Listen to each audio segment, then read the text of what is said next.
All right, looks like we're live.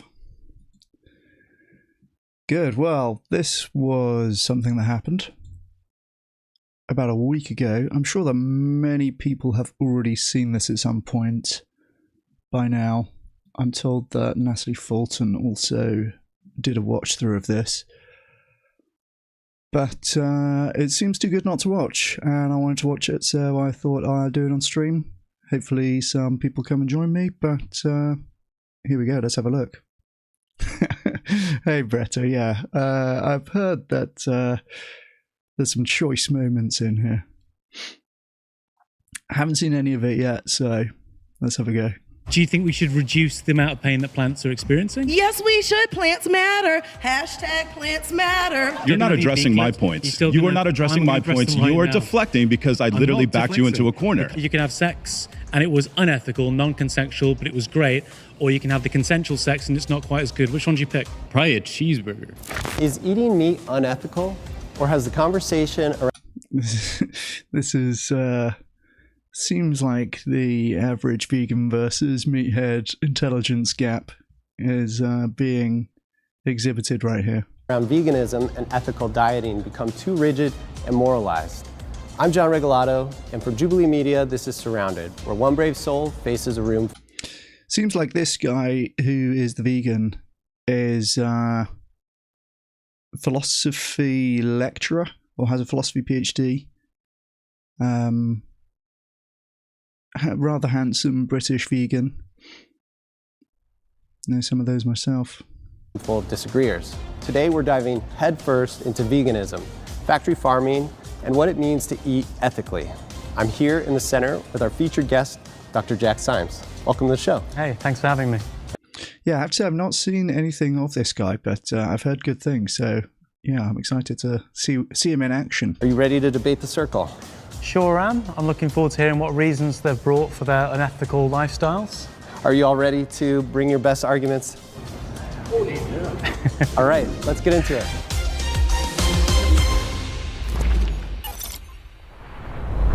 My first surrounded claim is extreme suffering for trivial pleasure is morally indefensible. If you'd like to be the first debater, get to the chair in 3, 2, 1. Easy, lad. Dr. Jack? Nice to meet you. Hey, What's I'm your name, Dr. sir? This seems like what's the word I'm looking for? Where it's like true by virtue of it's like self-proving. There's a fancy philosophy word that is escaping me right now, but perhaps someone knows it. I'm Dr. Pete. Nice to meet you. Hey, Dr. Pete. So I am very excited about this topic. I think it's super interesting that it touches on so much and all sorts of food. So I'm an emergency medicine physician. Do you want to, on the claim I made, first of all, do you want to, do you disagree with that first? I do. You disagree, extreme suffering for trivial pleasures morally indefensible. Can I give you the... It's quite a good straight away, just like, let's stay on to the point rather than hearing your life story, right? I guess this is 20 minutes per claim rather than per person. And they get, or I guess if they reach 20 minutes, they get kicked off anyway. I'm not exactly sure how it works. I know they have the red flags, they can get voted off. But yeah, this guy comes up and he's like, so let me tell you my biography.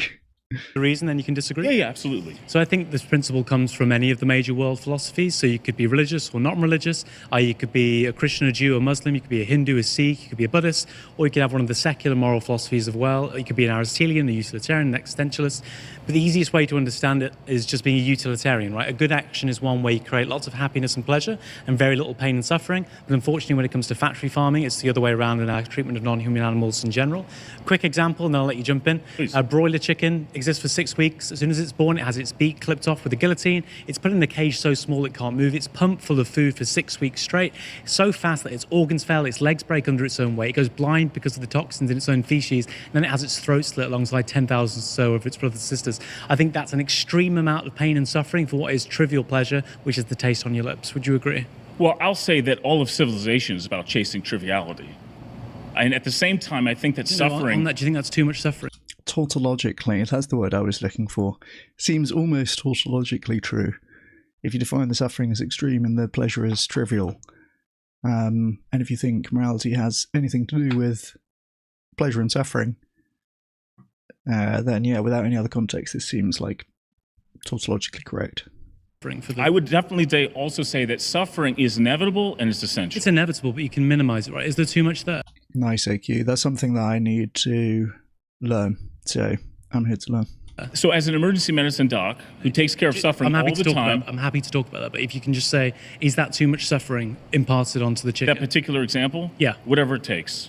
Whatever it takes to sustain 8 billion people across the world, I would say is not trivial. It's easier to sustain 8 billion people without having animal agriculture. It's possible. I'd like to hear the mechanistic argument for that. But I will say, as a philosophy, you're a philosopher. What does he even mean by that? He keeps trying to go to some broader thing. Jack's doing a very good job of keeping it on this narrow question at the start. And now we've got the classic move of, well, we need to sustain humanity, right? It's like, if we do things the vegan way, we won't be able to sustain humanity. Okay, well, what's the argument for that? I'm not sure what he means by the mechanistic case that we'd be able to do, like, just the description by which that'd be true. I guess maybe Jack gives that. Philosopher. I'm an ER doc. Well, there are 30 to 60 million children that are dying every year from starvation. UNICEF put it at 30 million. Dr. Richard Oplander puts it at 60 million. And so every year you got 30 to 60 million. In 82% of those cases, the children are dying in places where the majority of the meat has been given to cattle and sold to more affluent countries. That's Ethiopia. That's Sudan. Majority of the food, surely, is what he meant to say. The majority of the meat. I'm sure he meant to say majority of the food. Sudan is the hungriest country major in the world. That's a good stat, though. That's a good one to have to hand for when people talk about sustaining humanity. And it has one of the biggest livestocks in all of Africa. So you can feed these people if you go to plant-based. You need 75% less land, and the amount of agriculture which is used towards supporting these non-human animals to slaughter them, that's one of the biggest causes of not being able to feed. You're talking about a massive problem across billions of people across many geographies, and I think what you bring up is probably true. But at the same time, I don't think the solution to it is just either you're vegan or you're not. And what I mean to say is this about suffering, is that when you take care of people with strokes, heart attacks, domestic abuse, bear attacks, they're also violent predators that eat all sorts of things in addition to us, you start to understand that there's two types of suffering. And I think that's the most... Hey, what's good, everyone? Nice to see you. Hey, Teaspoon. Hey, Tone. How's it going? Hey, and Daph, nice to see you. Important part. Two types of suffering. There's senseless suffering and there's meaningful suffering. And I think what you have to understand is that when you can create meaning behind suffering, there's gratuitous you can suffering. That's the main thing. There's a necessary suffering. And that's the vegan claim. I take veganism to be the practical, ethical rule to avoid products and practices that cause unnecessary suffering. So would you agree that if you can do something without... That's quite an interesting vegan definition. We've just got into a little bit of the messiness about vegan definitions, especially with Roger Yates. The practical rule to avoid products which create unnecessary suffering. Well, I guess there's going to be a whole thing about unpacking what's necessary. Is presumably necessary is always with respect to some goal, right? But yeah, I don't think that any of the goals that people usually bring up, like this guy talked about sustaining 8 billion people, I don't think that animal agriculture is necessary with respect to that goal, so I guess that holds. Without the suffering, you ought to do it without the suffering, yes or no? Are you against domestication of livestock? If you answer that, then I'm happy to respond. If you think you can do something without suffering, ought you do that? I don't think avoiding suffering is the highest good. What is the highest good? I've just told you that every major world philosophy... The highest good is meaning. I've just told you every single major world religion, the only every secular major religion is that they're all human beings. Extreme suffering... They're all human beings that does deal not justify trivial pleasure. Can you name one world philosophy that thinks that extreme suffering can justify trivial... That's a good one as well. Every religion and every major philosophy. Yeah, I mean, I guess I've never really thought about it in those terms, but yeah, that seems like it's probably correct. I guess you could have... Well, they don't necessarily always express it in those terms, right? But yeah, that seems basically correct. Your pleasure? I don't need to name a philosophy. I think what it is that in the ER, in reality, when I'm taking care of people recently diagnosed with cancer, or they have a child that died, etc. Well, you can have significant. Look, there are two big studies on overall general health outcomes. The EPIC survey at the University of Oxford looked at 500,000 people over the last 30 years, and the Christian Adventist study in the United States of America that looked at 75,000 people. In both these studies, it's found that you're likely to live significantly longer, less risk of heart disease, less risk of cancer, less risk of diabetes, less risk of obesity if you're vegan rather than eating meat. This is the most obese country on the face of the planet in terms of the global, in terms of being a major country. I would agree. 75% of people in this country are overweight and obese. I know it very clearly. I'm responsible for their health as well. Pause. You've been voted out by the majority. Cheers. Please go back to your seat. Thank you. Hey, nice to meet you.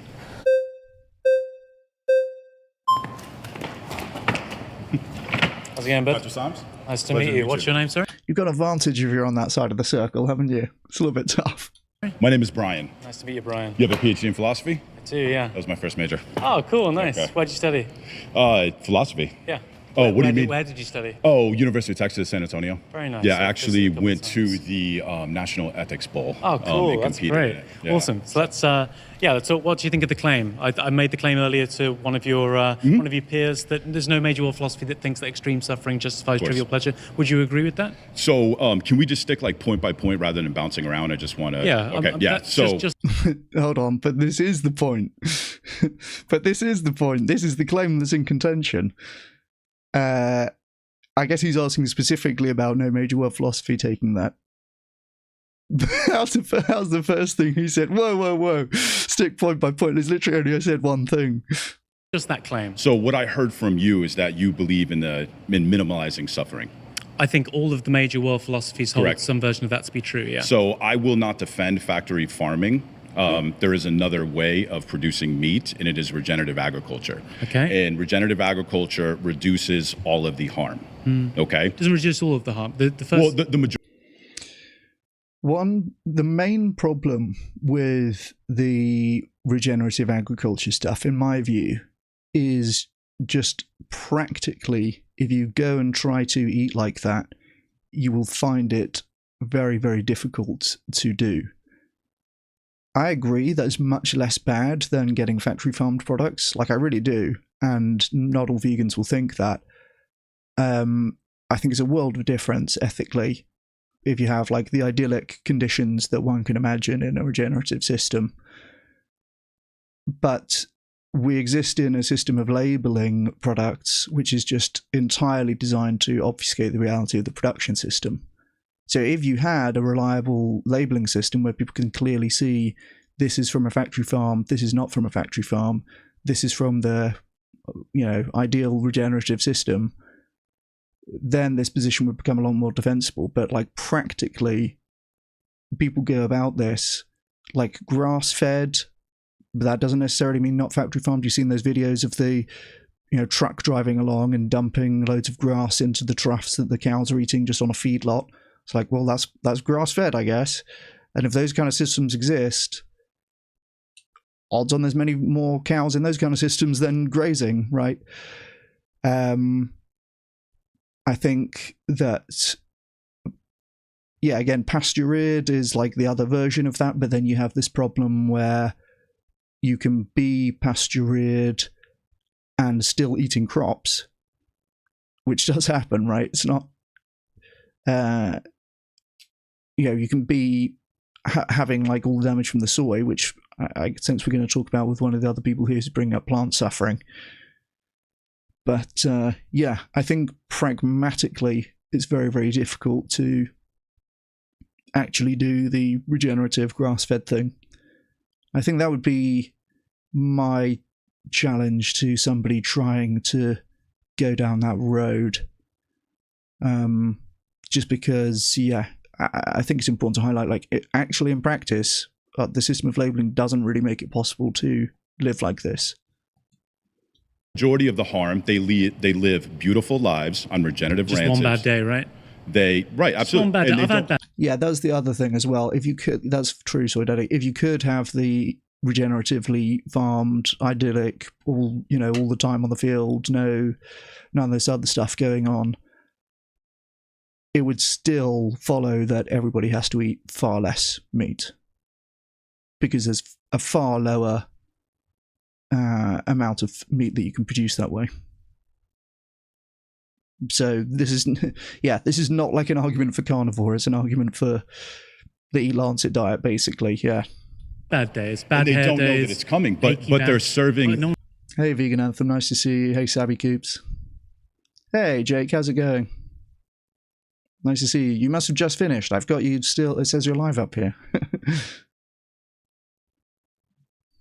They're serving their purpose, but they're okay. But here's the deal: would they even exist in the first place if they weren't being harvested for meat? No. Let me just ask you a question: do they have the right to exist? Yeah, because you're cutting me off. Do they have the right to exist? Well, because here's the deal. If you're saying that we should not harvest them, then those animals are never going to exist. So I guarantee if they had consciousness and you put them down and you said, here are the scenarios, you can either exist and you can have one bad day and you can serve a purpose and you can have a beautiful life. You can make a positive contribution to the environment. You can make a, can I finish? Can I finish? Yeah, but it must be the two biggest meatheads who have got up here first, by the way. Like the two guys come up just like these big, like,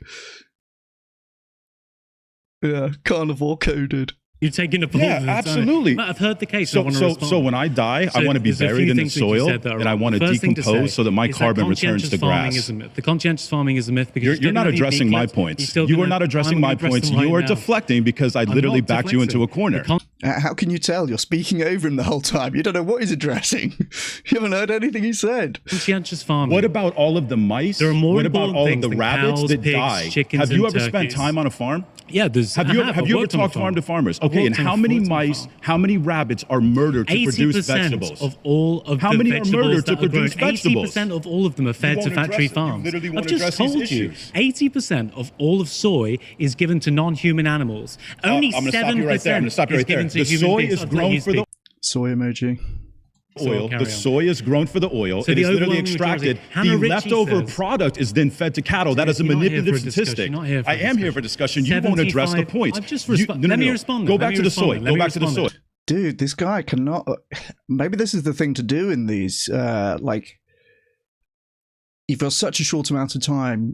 Everyone else wants to get in, so they pretty much have the incentive to vote you off after like 5 minutes, right? Or as soon as there's. As soon as they could get away with saying it was about the content, not just them wanting to get on. So you've not got much time. You've just got to speak over the other guy. I mean, yeah, nobody said that this made for the best debating conditions, I guess.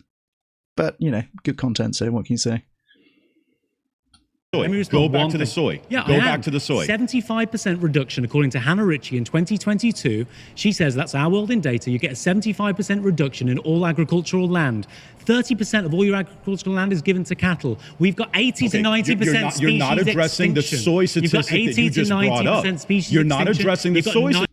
How does he not understand that that is addressing the soy? You need less soy if you don't have farmed animals. How does he not get that? True, yes, soy emojis online. And the based emoji, of course. I'm so glad somebody suggested doing the custom emojis. That's been a lot of fun. 91% deforestation. 85%. It is literally the byproduct. They grow the soy for the oil. Even if it wasn't being fed to the animals, they would still grow the soy. True. Only 13% of it. That is true. I've got the reference right here. Yeah, and you don't understand the statistic. If you go and actually look at the statistic, all of the soy is taken, the oil is suppressed, and then the byproduct is what is fed to the animal. And it is 85% of it is left over, and that's what's fed to the animal. Said, 80 to 90% according to the WWF and the UN. Why? You are deflecting. Tell me how that's deflecting. You are deflecting. So you brought up a statistic, and you said that 85% of soy is fed to cattle. 80%. 80, whatever you said. You said the majority of soy is fed to cattle. Did you not? I said 80%. Yeah. Okay. 80. So really, now you're going to argue about 5%. You understand the intent. So you're saying that the majority of soy is fed to cattle, and I'm telling you that that is inaccurate. It's not as if the soybean in it. Listen to me. Listen to me. This guy's choice is a fellow sunscreen dodger. It's the nuance. It is the nuance that you were trying to deflect with. It is not as if 80% of all soy is fed to cattle in its natural state. The oil is extracted and then the byproduct is being fed. used because of factory farming for the raising cattle. I'm not defending factory farming. 80 to 90% of all your wildlife extinction. Your original Argue point, against regenerative Was agriculture. that having cows, Argue pigs, chickens, against regenerative turkeys. agriculture. Yes. Argue against regenerative agriculture. Because it Those destroys the animals do wildlife. not- Because it destroys the No, it climate. doesn't. No, it doesn't. According to the UN, 91% of all deforestation is caused by animal agriculture. According to the WWF and the UN, 80 to 90% of all wildlife extinction is caused by animal agriculture. Just because Ranchers you're using that land. who have hunting leases. 35%. Listen, ranchers who have hunting leases, meaning that they have a ranch, they have land, they don't allow animals on there. They will literally have ranchers bring their cattle in there and flash graze the grass because guess what? It improves the entire ecosystem and it provides no energy. What do you think's happening to the Amazon? What's the leading cause of what happened in Yellowstone when they reintroduced What's wolves? the leading cause of So, oh man, it's so like all over the place. He's got all of the carnivore talking points on the hard drive, but as ever, can't get past like the first iteration. Has no answer to one question deep. Man, these people are just not good. That's where I stopped watching last week. Yeah, I can't blame you, Savacoops. At least they managed to get the day off from the circus. True. What happened? What's the leading cause of deforestation? What happened in Yellowstone when they reintroduced wolves? You're not interested in having a conversation, are you? You went answer my question. They're doing it I've for responded soy. to all of your points. Okay, but here's the deal, I'm though. asking you one question. The deforestation question. is related to factory farming. You can get rid of the deforestation. You think Yes, you got it is. factory farms in Yes, the it Amazon? is. Sorry, have you been to? They're doing it for pause, soy. pause, They're pause. doing it for soy. You've been voted out by the majority. Please return to your seat.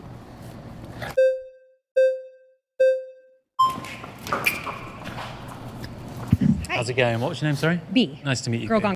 That point didn't really get concluded, but I think there is both soy farming and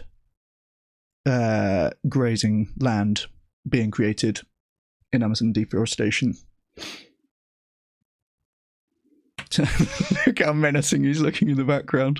Why I order when I get my hands on you afterwards.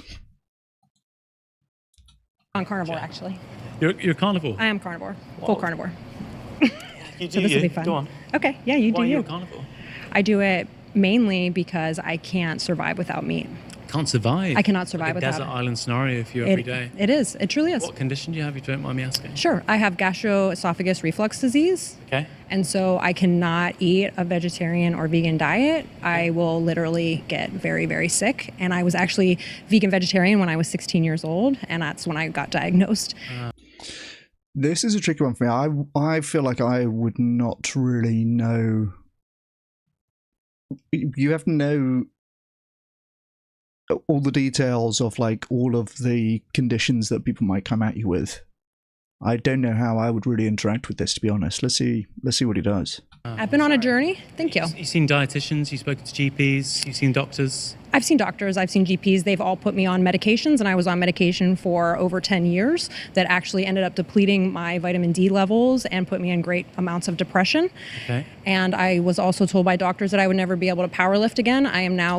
Obviously, on one level, this is just an anecdote and doesn't really prove anything more broadly, and we don't even really know if she's approached it properly.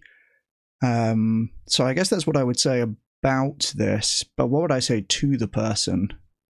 Because that is their own experience with the thing, and my saying that's just an anecdote is not going to be a very compelling thing to say if they're like, well, this to you, yes, but this is my life, right?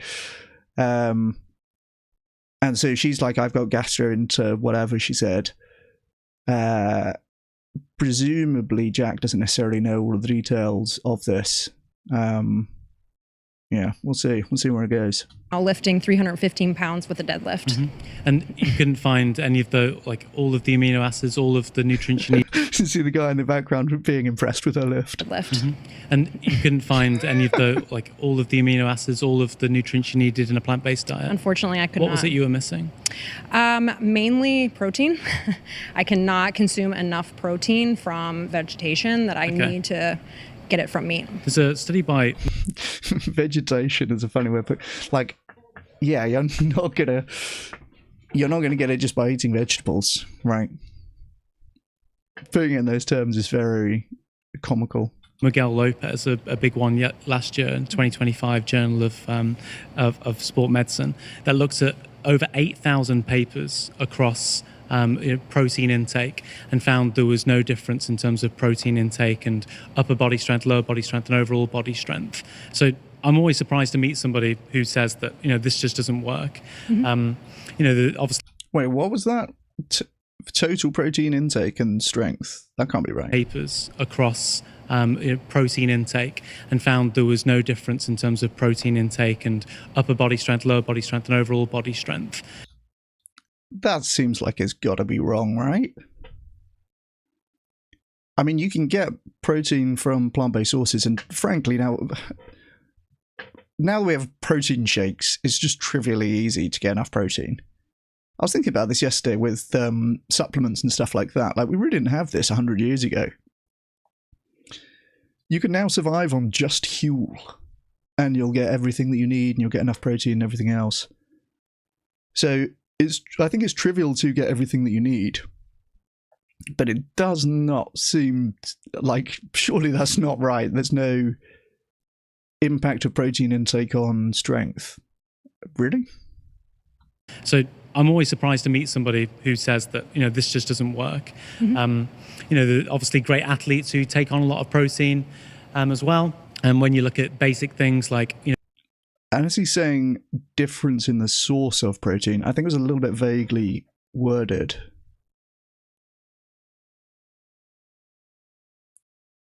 But what's the claim, Soy Daddy? Is it that there's no difference between animal and plant protein for hypertrophy?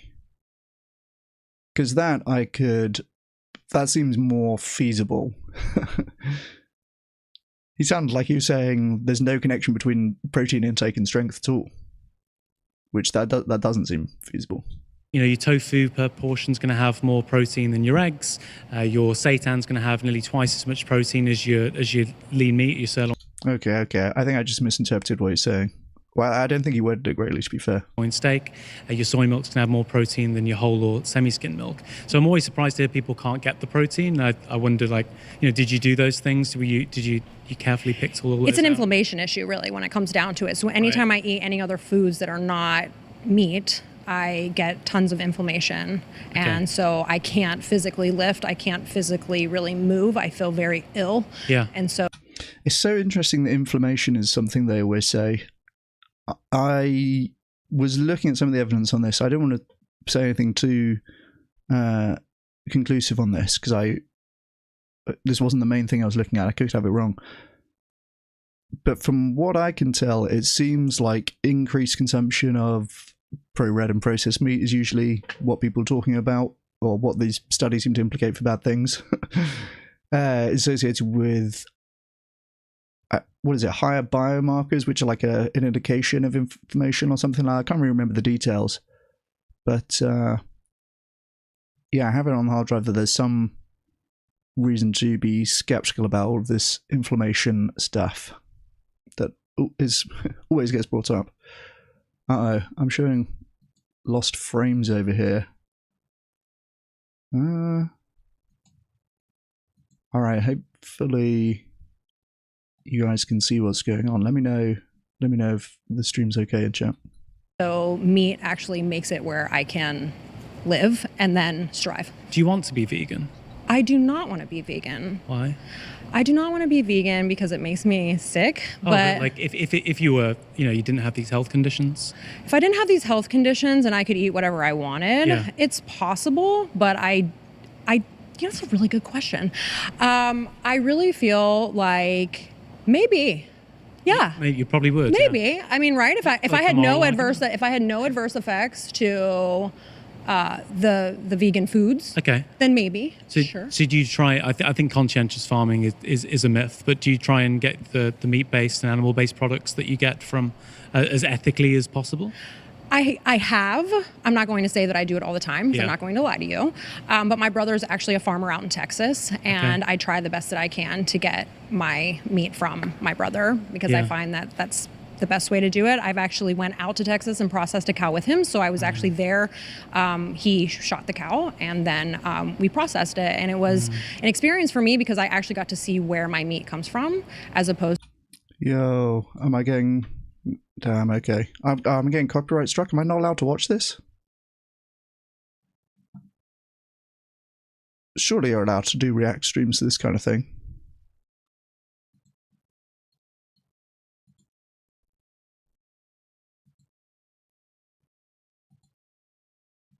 Oh, fuck.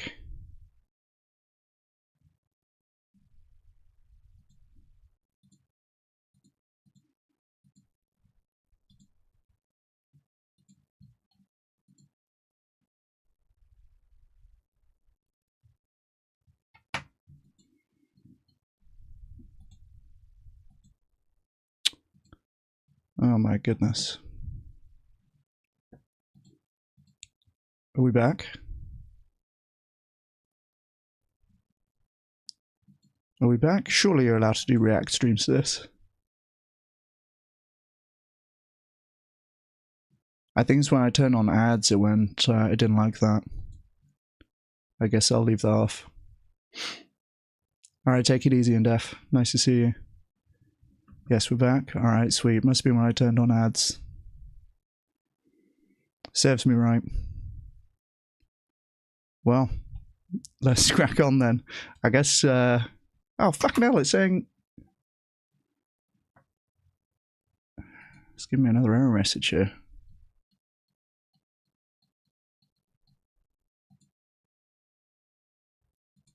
Alright, well, I'll watch the chat. I think that's a more reliable indicator of whether we're online or not.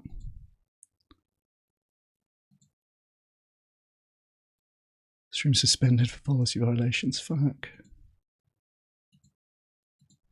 Come on.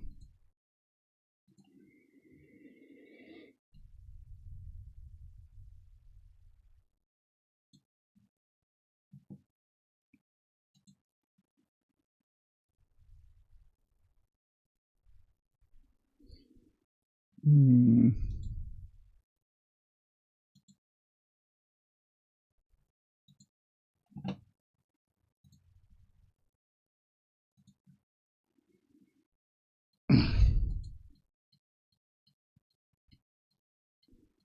Hmm.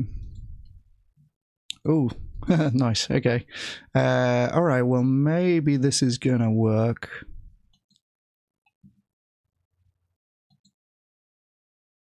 We'll see. I guess if we get nuked, then we get nuked. But let's crack on. Opposed to just being blindly eating.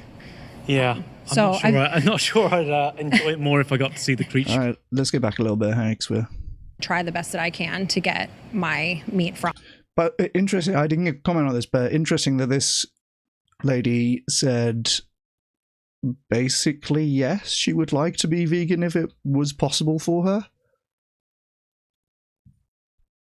That is maybe an interesting thing to ask to people who come with some obscure health condition. Because their reaction is probably quite telling. She kind of hesitated and then said maybe, and then said, yeah, I guess so. So to me, that is the psychology of someone who maybe even has tried it or like has thought about doing it, has gone, you know, had some thoughts in that direction. And it's so interesting, isn't it, that we imagine that vegan and carnivore are sort of different ends of the scale, and in one sense they are, but there does seem to be a decent amount of people who have sampled both in some stages. Like there was that Paul Saladino thing the other day where he's like, I now mostly eat fruit. I'm like, well, Okay, then I guess. Yeah, some people are just in this category of like, I'm into doing wacky diets, and maybe I'll do vegan for a bit, and maybe I'll do carnivore for a bit, maybe I'll do fruit only diet for a bit, but they're not like it's maybe like a health craze thing in that perspective, or just I guess hypochondriac is the term. But yeah, there's a lot of people who seem to kind of sample around like that. From my brother, because I find that that's the best way to do it. I've actually went out to Texas and processed a cow with him, so I was actually there. He shot the cow, and then we processed it, and it was an experience for me because I actually got to see where my meat comes from, as opposed to just being blindly eating. Yeah. I'm not sure I'd enjoy it more if I got to see the creatures being. Yeah. Well, my family, they were butchers, and so I like to, just kind of continue that in my family. But I was a vegan vegetarian, like I said, and when I was younger, and I do see where you were coming from as far as like where it could be ethically more sound, but unfortunately. She was a vegan vegetarian, she said. In my family. But I was a vegan vegetarian, like I said, and when I was younger, and I do see where you were coming from as far as like where it could be ethically more sound, but unfortunately. I've looked everywhere because I've sort of met a bunch of people like you, and I'm always, like I say, I'm always skeptical because the stuff that I read seems to go in the opposite direction. The only study I found said it was about 0.1 to 0.2% of people have a condition like yours where they actually need the meat, but it seems like, when I meet people, it's more like 10% of people. So I do find it hard to, just to be honest, I find it hard to believe just in general because I meet so many people that say things like this. And I just encourage you to, to go as far towards veganism as possible, right? Okay, but all right, given pause. that you want to be a vegan. Pause. You've been voted out by the majority. Please return to your seat. Okay, we didn't realize this. Have I been muted again? Ah, this sucks. I really can't watch this.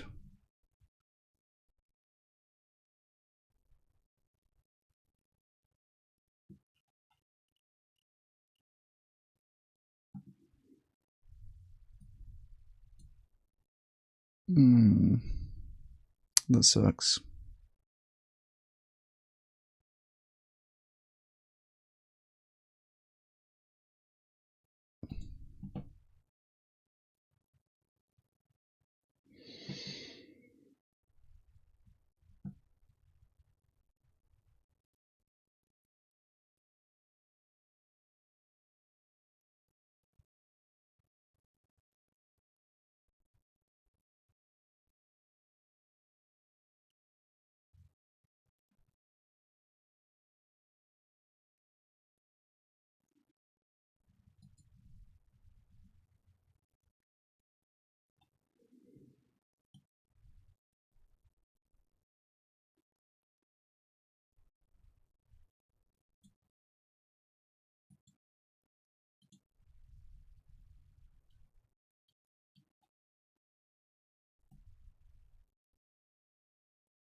Well, rip content, I guess.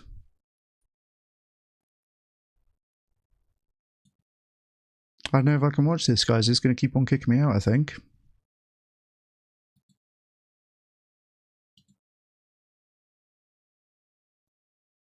That's so not Rainbow Rhythms.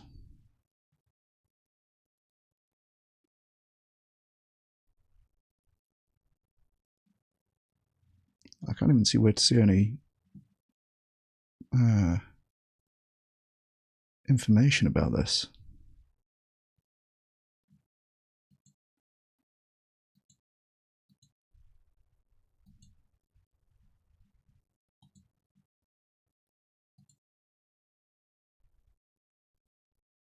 That sucks.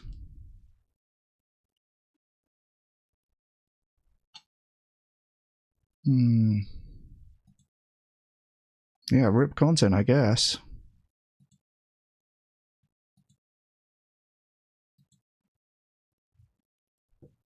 What am I going to watch this on my own time like a loser?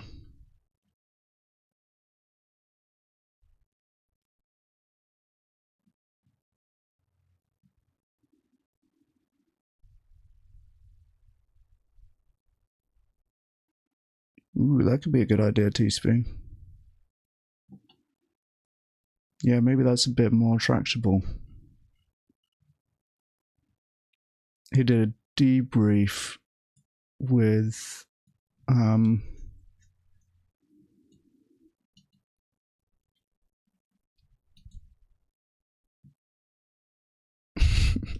isn't this fair? Well, I would have thought so. Yeah. I mean, I'm not out here trying to get strikes.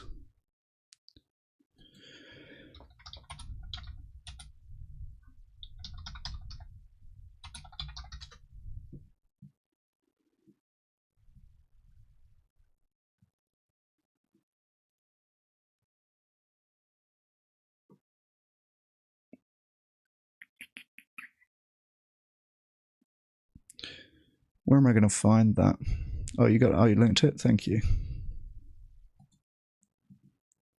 Is this where he talks to David Rams and Co?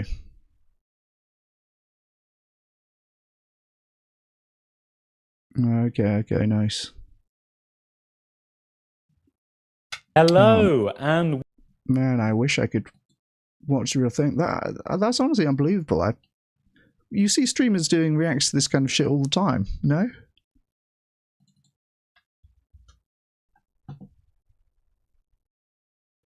Do you have to be on their allow list? That's something that was in the FAQ. Yeah, man, that sucks.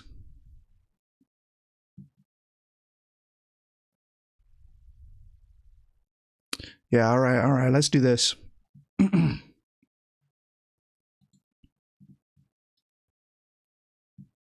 Yes, that was weird that they pulled it. Yeah, I thought that was weird.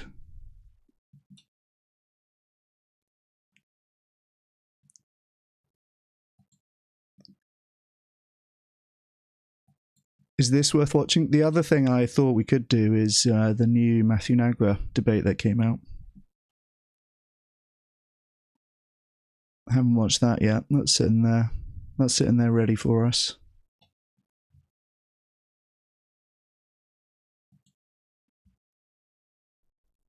But alright, let's do this. I'm in Jack Symes mode.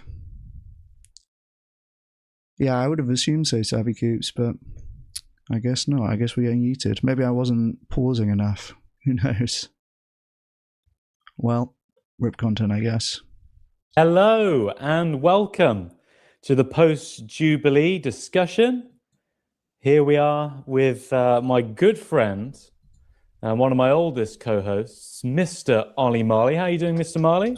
Good afternoon, Mr. Jack Symes. How are you? Long time no see. Doctor, but don't worry about it. You're always doing Charming banter, that. me like that. Do I do it just to annoy you? Maybe not. Hey. I'm not too sure. Don't do it to Dr. Pete, who's waiting in the wings. Dr. Pete, who's on the meat-eating side of the Jubilee debate. You've just finished watching the show. Is that the deal, Jake? You got to pause every 2 minutes. Come on. I have watched the show. Yes, I've watched it from start to finish. Thoroughly entertaining piece of philosophy you're doing there, Jack. I definitely think putting the public in public philosophy, most certainly. Whether there's much philosophy, I'm not sure, but there's definitely a lot of public in there, that's for sure. Just shouting data as well, isn't it? But there's a little bit of philosophy in there too. So we thought we'd do a like fresh, straight off the back, as soon as we finish watching the episode, invite people from the vegan creator space on to sort of share their thoughts on the show, and some people from the opposite side who are on the meat-eating side of the debate too. I've literally just came off a flight, so I am very jet lagged. And one thing to say, which I'm about to forget to say, but now I've got it, is that you have to go and watch the debate first. Do not watch this. No spoilers whatsoever. Go and watch the debate. The link's in the description. And then... I mean, I feel I would. I totally would. important. Watch the original video first. You have to. I mean, I totally would. And come back. This will still be here. It's not going to go anywhere. So go and treat yourself to that. And now you're back because you've been and watched it. So welcome to the post discussion. Ollie, your thoughts before we bring on our first guest. What did you think? What's your overall analysis? What did you make of it? Did you enjoy it? I did enjoy it. It was very entertaining, Jack. I think that a lot of public philosophers, I think, would probably struggle in your position. I think in that kind of format and setup. Don't just glaze me. You're not here just to big me up. Well, I was going to say, because it's quite a interesting format that really doesn't encourage the type of deep thinking that I know you do, and a very different kind of work that you do with regard to your academic papers and books you've written and stuff. It's a very different skill set, isn't it, to be able to kind of meet people very quickly figure out where they're coming from and their agenda, and present the arguments you think are the best ones for a case that I know you're very passionate about. And I think you did that really well. And I think that the actual conversations themselves, I do think that there were a couple of people in the show that actually kind of are very sympathetic to your opinion. And I think that, the specificity of your statements helped a lot. You're not sort of sitting there telling everybody that they should be vegan.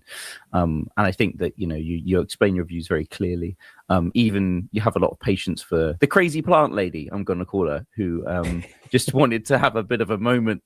I think the comments of the YouTube video were my favorite with regards to some people saying she was the best thinker on the whole thing, and other people saying she shouldn't have been there at all. I think that you handled all of that really well. And yeah, it was fun, and it was a fun, entertaining hour and a half discussion. And I think there is some stuff in there which is actually meaningful at times as well. So that's always a bonus too. I know, yeah, super annoying. Not gonna lie, I'm Googling or Clauding what I might have done wrong, and if there's something that I can do to actually watch the debate, because obviously that'd be better to watch. Right, let's not beat around the bush. Well, I'm glad you enjoyed it. Thank you for bigging me up. I couldn't have done given those arguments without having assistance from people who know the space very, very well, who've been working on it for a long time. And one person who reached out to me, who I've just added to the stage here, it's Evan James. Evan, I'm not sure I can see you just yet, so I might drop you. Oh no! Can you hear me? I can hear you loud and clear. Can you see him, Ollie? I can't see Evan, but I can hear him loud and clear. Evan, you've been cut. You've been kicked off the show immediately. Wow! Thank you for all your help. Brutal. And prepping, but you're gone. We'll get you back in just a second. Let's get David on. David, this is the first time that we've met. You've been making content in the vegan space for quite a while. Lovely to meet you. Tell us what you do, apart from growing a bloody brilliant beard. My name's David Rams. I've been making vegan content and doing vegan advocacy and animal rights advocacy since about 2017 when I started. Done a lot of on the ground stuff, investigation work, undercover investigation work. But I guess most people will know me mostly from the videos I make, but a lot of other stuff going on as well. What sort of investigation stuff have you been doing? We've done investigations in farms and slaughterhouses around the world, actually. So like going in, filming, trying to, because the thing is, it's the more of this you have, the better, really. There's a lot of professional organizations that do it, and that's fantastic. But if you're in the position where you actually can do it as an individual, you have the right resources, the right tools, it's worth doing, because it's, especially if you're a public figure as well, then it sort of feels more real for people, I think. So it's important to try and, it's not for everybody. I wouldn't recommend everybody does it, but if you can, then please do, basically. Well, I've got quite a limited experience in it. I used to work for my dad's company, doing deliveries, like dropping off compressors and stuff. And used to drop them off when I was a young lad at at slaughterhouses and stuff. And I've seen some gruesome things, but I'm sure you've seen some horrendous stuff. There's ag-gag laws against it, though. Like, how are you not in trouble? How are you free and not in a prison cell? The ag-gag laws are mostly in, I think, Australia and the USA, maybe Canada as well. Actually, we don't have them in the UK. We don't have them across Europe. So, and also they can only use an ag-gag law if you're revealing where the footage was taken. So if you just want to do an investigation and keep everything about where it was private, just release what you've seen of the animals, you're pretty much going to be fine, because the only problem is if the farmer can identify it's their farm. If you're in the USA or Australia or Canada, you're going to be in trouble. But yeah, you can easily avoid that. Yeah. And whereabouts are you based? You're based in the UK? No, Croatia at the minute. Oh, you're based in Croatia. What's your accent? It's been a year and a half. Sorry, say again. Are you from the Midlands, North England? No, I'm from Northwest England, but I've not lived in England since 2015. So yeah, go ahead. Let's try and get. I'm sure you know Evan already. Let's see if we can get Evan back. And Evan's still a big black blob. Oh no! It shows the camera on my screen. That's so Evan, weird. We're gonna slaughter you inhumanely. Oh man, you're so brutal with him. Poor guy, just two times out. David, did you get a chance to see the debate yet, or if I watched the whole thing. You managed to see the whole thing already? Of course, yeah, I watched it earlier. Yeah, as soon as literally the minute it was up, I was super excited for it. Some highlights from you then, like what, especially from the meat eater side, like anyone that stood out to you, like either silly arguments or actually ones that you think like the vegan might struggle with. I think the only one that I think the average vegan who's knowledgeable, I mean, obviously it depends on where you're at. If you're new to veganism, you're going to struggle with all of them, to be honest. But if you're established and you've figured it all out and you've done your research, you listen to advocates, you watch Ed videos, Joey videos, you videos, Jack. Now, then there's only probably one argument I would say that would catch you out, which would be this soy and oil argument. The idea that the soy is mostly for the oil. That's one of the bits that we did see. What's Steve Rams got to say about this? And then what's left over is fed to the animals. It's not true. It's a co-product. So if it weren't for animal agriculture using the soy would not be used as much for the oil, because it's not even got a good yield compared to other sources of oil that they could use. The only reason they're using it is because it's beneficial across the board for profits, right? So if one fell, like if animal ag fell, then soy would fall in that field as well. And so that was annoying to hear him saying that stuff, that it's a byproduct. It's the same thing as leather. They say, oh, leather's a byproduct. It's not, it's a co-product. There's a massive industry for leather. It's not just leftovers from the meat industry, That's a very good framing for the byproduct issue.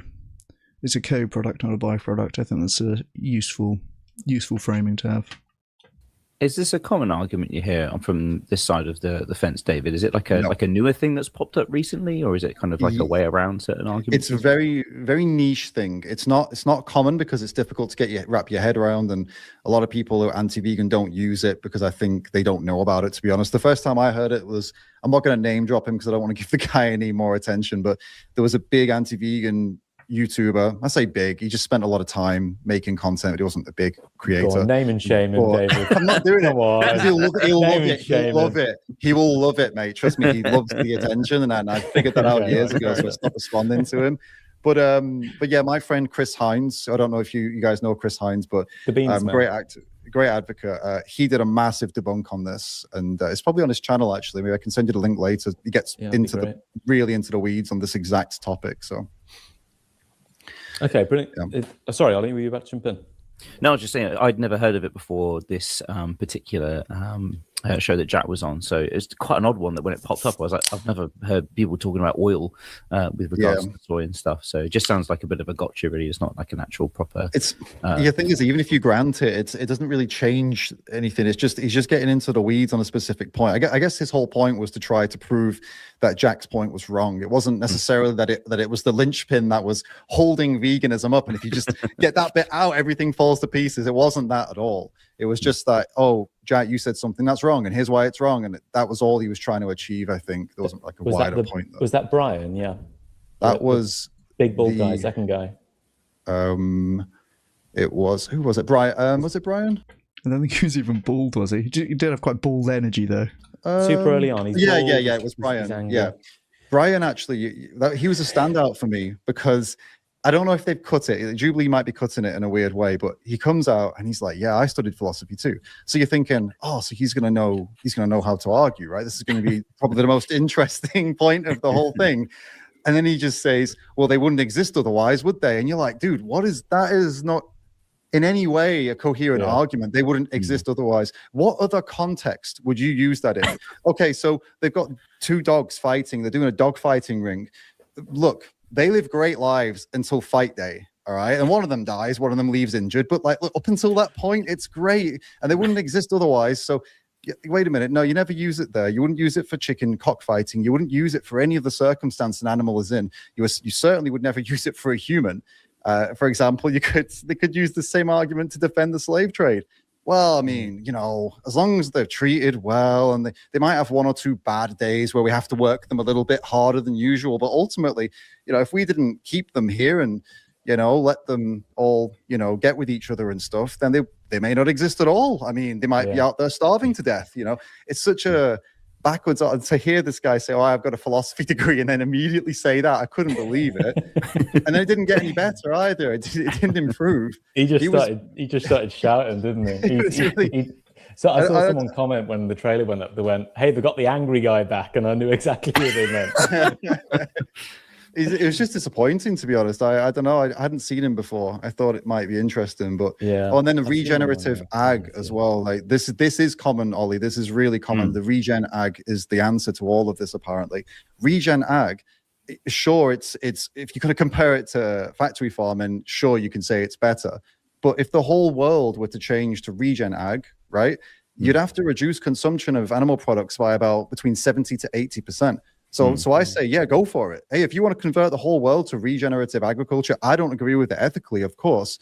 But hey, if you're all willing to reduce your consumption of animal products by at least 70%, you go ahead and do that. That's a significantly better world than we're in now. But you can't just go regen ag and have the same amounts of everything in the shops as you have now for the same price as you have now. That's impossible.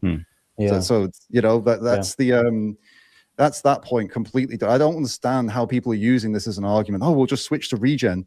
Do you understand the mass change in society that would require?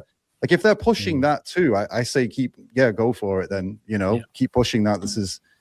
But they don't mean that. They just mean keep eating as much as you already are. He doesn't mean that point, does he? No, because he's worried about animal extinction apparently.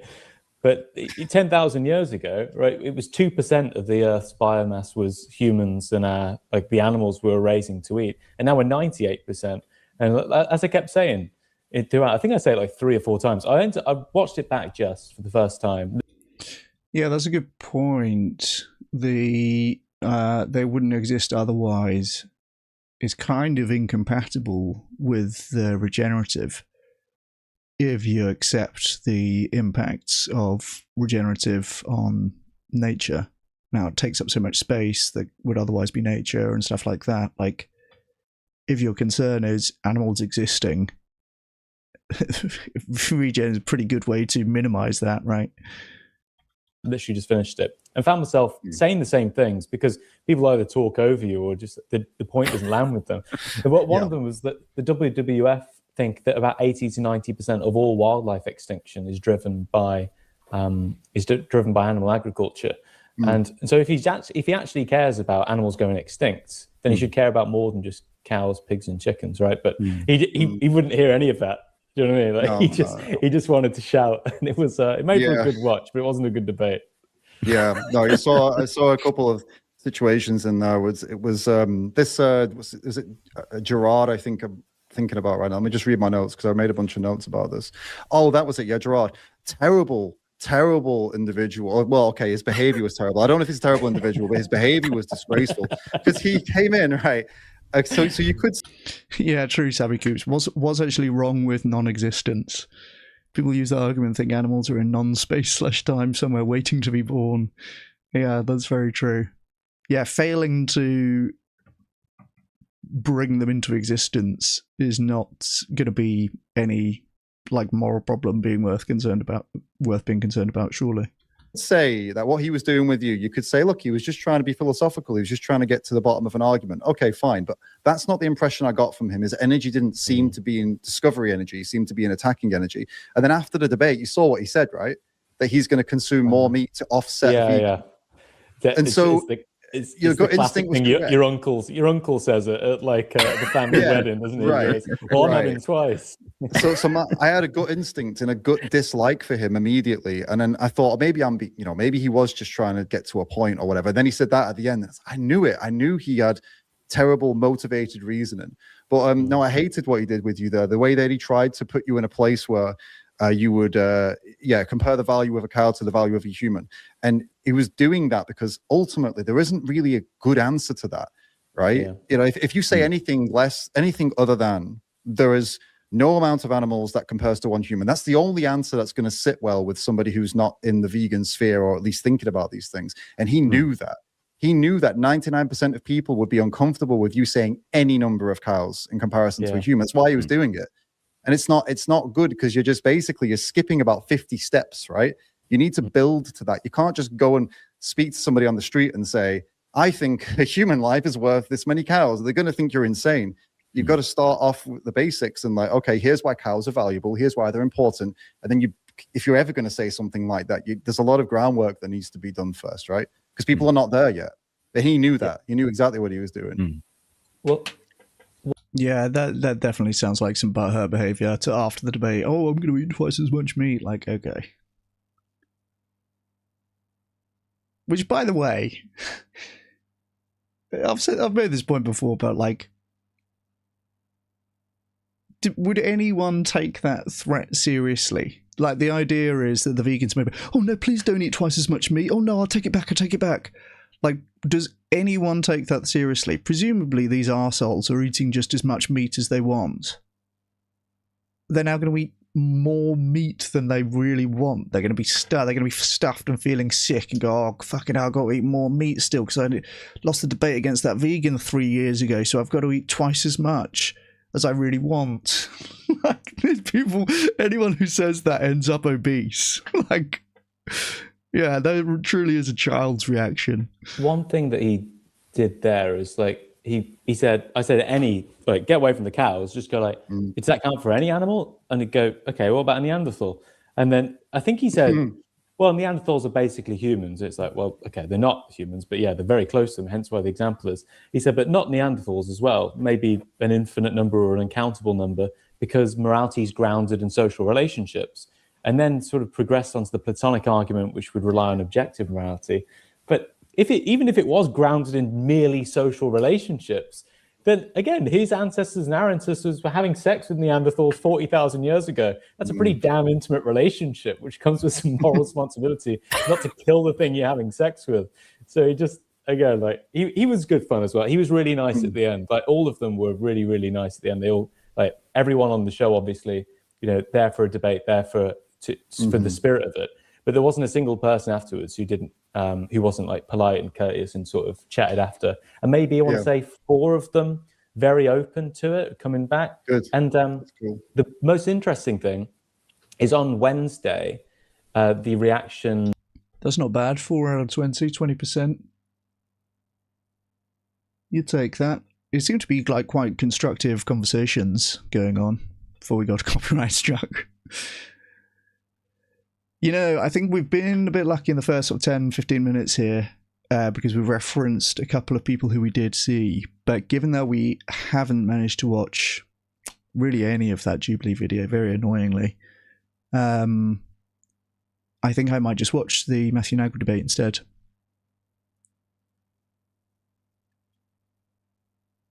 Let's watch this.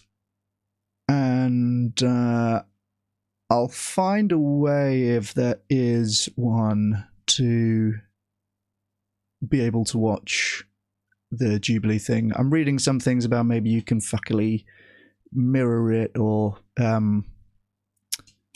like crop it so that Content ID doesn't pick it up. The thing is, so what I'm reading is it is fair use. It should be fair use. You should be allowed to do it. But there's an automatic Content ID thing going on that if it senses that content, it matches the image and matches the audio, then it will automatically take you down, and you can't obviously contest it in real time.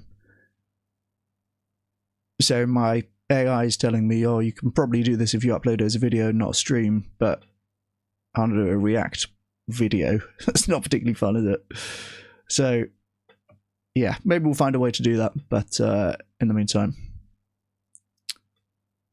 yeah. Let's do the new Matthew Nagra debate. Hey, I'll change the stream title as well.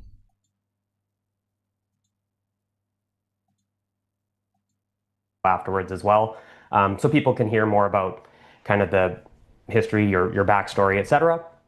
But before we jump right into the topic, if you want to do just a really quick intro to just who you are, what you do, and then we can jump into the topic. I'm vegan villain number one. That's who I am right now. So my name is Aman Duggal, and I'm a teacher of nutrition and exercise. I also do a bit of coaching. And the rest you can find out yourself. You can check out my Instagram. I do have a website. It's not up yet, but yeah, essentially I'm here to address some of the disagreements that a lot of vegans had with respect to some of the points I raised in the debate with Arvind.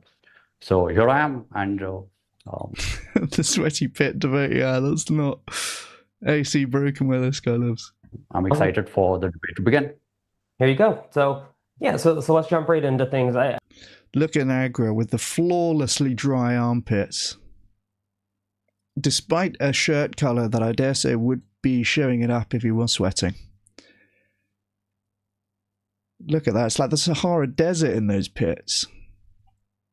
Not a drop on him. This guy's superhuman, I'm telling you. I guess at a high level, and obviously there were specific claims made throughout, but at a high level, what stood out was you made the claim that, and I have quote, you can reach a high level as a vegan, but you can't reach the creme de la creme. And then just shortly afterwards, you followed that up by saying that basically on a vegan diet or plant-exclusive diet, you cannot, quote, optimize for health. And so I guess what I want to understand is how do you define that? Like what would you define as this optimal health? Well, would you agree that supplementing with something like creatine would help optimize health? Well, it depends on what your definition of optimize is. That's what I'm trying to understand. Like I don't really behold to this idea necessarily of quote unquote an optimal health. Like for example, I wouldn't say that. I can see the original, the live stream chat over here. Actually, I might move my thing so that you guys can see. Is that a bit? Nah, that's a bit crap, isn't it? All right, I'll leave it there. We'll get a bit of a delayed original chat. But people are saying professor to teacher. I must have missed that in his intro, though. He was a professor, he's now a teacher. Not normally a promotion. That you weren't in good health because during that debate with Arvind, you had back pain, you had to take a break, you had to stand up, right? Like I wouldn't take that to necessarily mean that you aren't in good health. He was pretty cocky. He said he destroyed Dr. Nagra in a debate. Oh, really? Okay. Well, that makes for a good bit of context. And I think that quote unquote optimal health or good health isn't necessarily being free of all issues at all time. It's being able to navigate those issues. It's in flux, right. And to be self-sustaining. So, I mean, I can tell you whether or not supplementing with creatine can optimize in certain realms of health. But first, I'd just like to understand, how would you define optimal health? No, I'm just saying, would it be fair to say that supplementing with creatine in all likelihood would help you maximize health outcomes? You may get a little better performance as far as muscular strength is concerned. You may get some cognitive benefit improvements. Would that be a fair statement? I don't think the evidence for cognition is all that strong, and we can get into that, but I don't, it depends on how you define optimal health. Like if somebody factors in peak physical performance into that, then sure, I think for strength outcomes, yeah. But I don't know that everybody has that goal. And so I'd like to, again, just understand what is your definition? Yeah, most people are not trying to hit PBs in the gym every week, right? If you are doing that, then it might be reasonable to supplement with creatine. But you can supplement with creatine, so it's kind of a moot point, right? It's not about goal. It's like if someone were to like I said, if someone wants to reach the creme de la creme of health and performance, would supplemental creatine help them? Yeah, if you're considering performance, yes. But I guess let me rephrase. How would you measure? Like if you were to take somebody and assess them, are they in or have they achieved optimal health? How would you assess that? Like what are the actual things you would look at to meet whatever that criteria? It's obviously going to be different for different people, right? People are going to have differing goals, especially with respect to fitness. Like somebody optimized for one sport is going to be terrible at another sport. You know, the powerlifters are going to be amongst the worst long distance runners, whatever, right?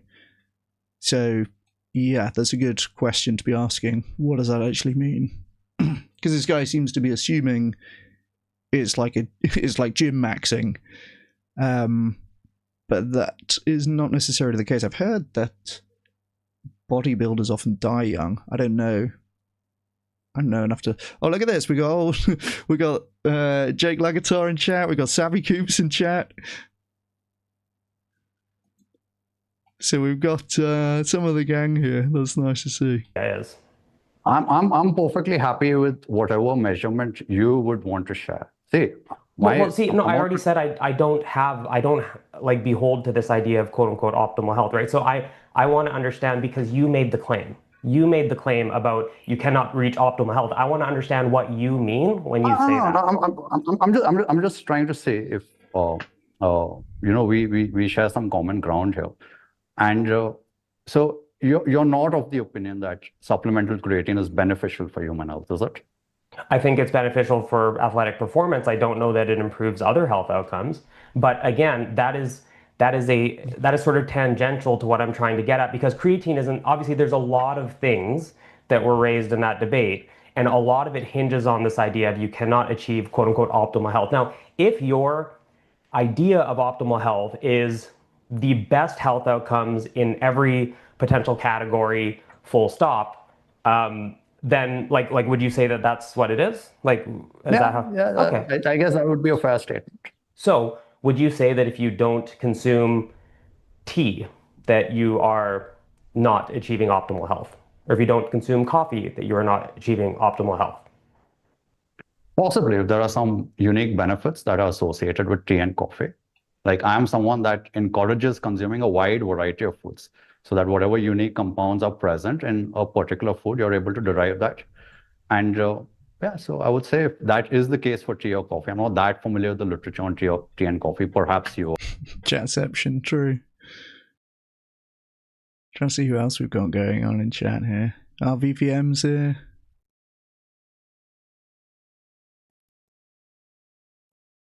Soy Daddy coming up as well. And if you were to make the claim that tea and coffee consumption can help improve health outcomes, then I would be willing to accept that. Okay, but like, let's say, I'll just summarize at a high level: lower risk of certain cancers, lower risk of cardiovascular disease. There's compounds in. No. I'm only talking about gym. I'm only talking about the gym. I know. Oh, no. Let's not go there. Tea and coffee that have unique benefits. Obviously, caffeine in coffee. Understanding all of that, would you say that somebody then, by your own standards, somebody who doesn't consume tea or coffee? Wait, was he saying consuming tea and coffee lowers your risk of these things? If so, I am quitting, because I drink a fuck ton of coffee. Is not achieving their peak health? If there are some unique benefits associated with tea and coffee consumption, then they probably aren't. Yeah, he's super Canadian. Okay. And then aside from that, because yes, I'm sure we'll get to creatine and all of that, you also stated that that one of the reasons. Just here very quickly. So yeah, is the statement then fair, given that we've kind of established what optimal health is? Would the statement then be fair that consuming creatine for most people would optimize health outcomes? At super physiological doses, yes. All right, that's fair. Okay. Yeah. And what again, would be super physiological doses? About, just so that... I mean, yeah, about 3 to 5 grams a day, roughly. Okay. It's more than you're going to make and more than you're going to get from foods, unless you have an insane diet, for the most part. All right. I can't believe the thing about optimal health was concluded so easily. I thought that's the type of thing that seems like it could be. That's the rest of the debate now. No. I think Nagra just offered him like best possible health outcomes and all metrics. Are we still on that? Let's see. That felt like it was a very difficult to answer question, but then he kind of gave him an answer which he accepted and then said yes to the creatine thing. I mean, again, I don't think this is like particularly problematic for the vegan view in any case. You can just have creatine supplement. So yeah. And if someone were to, let's say, get about a gram a day, would that not help them? I haven't seen any good evidence that it would. All right. Fair enough. You can proceed. Okay. Now, moving on, because I think this is where a lot of the creatine stuff comes from, and you mentioned TVA, you mentioned some other things.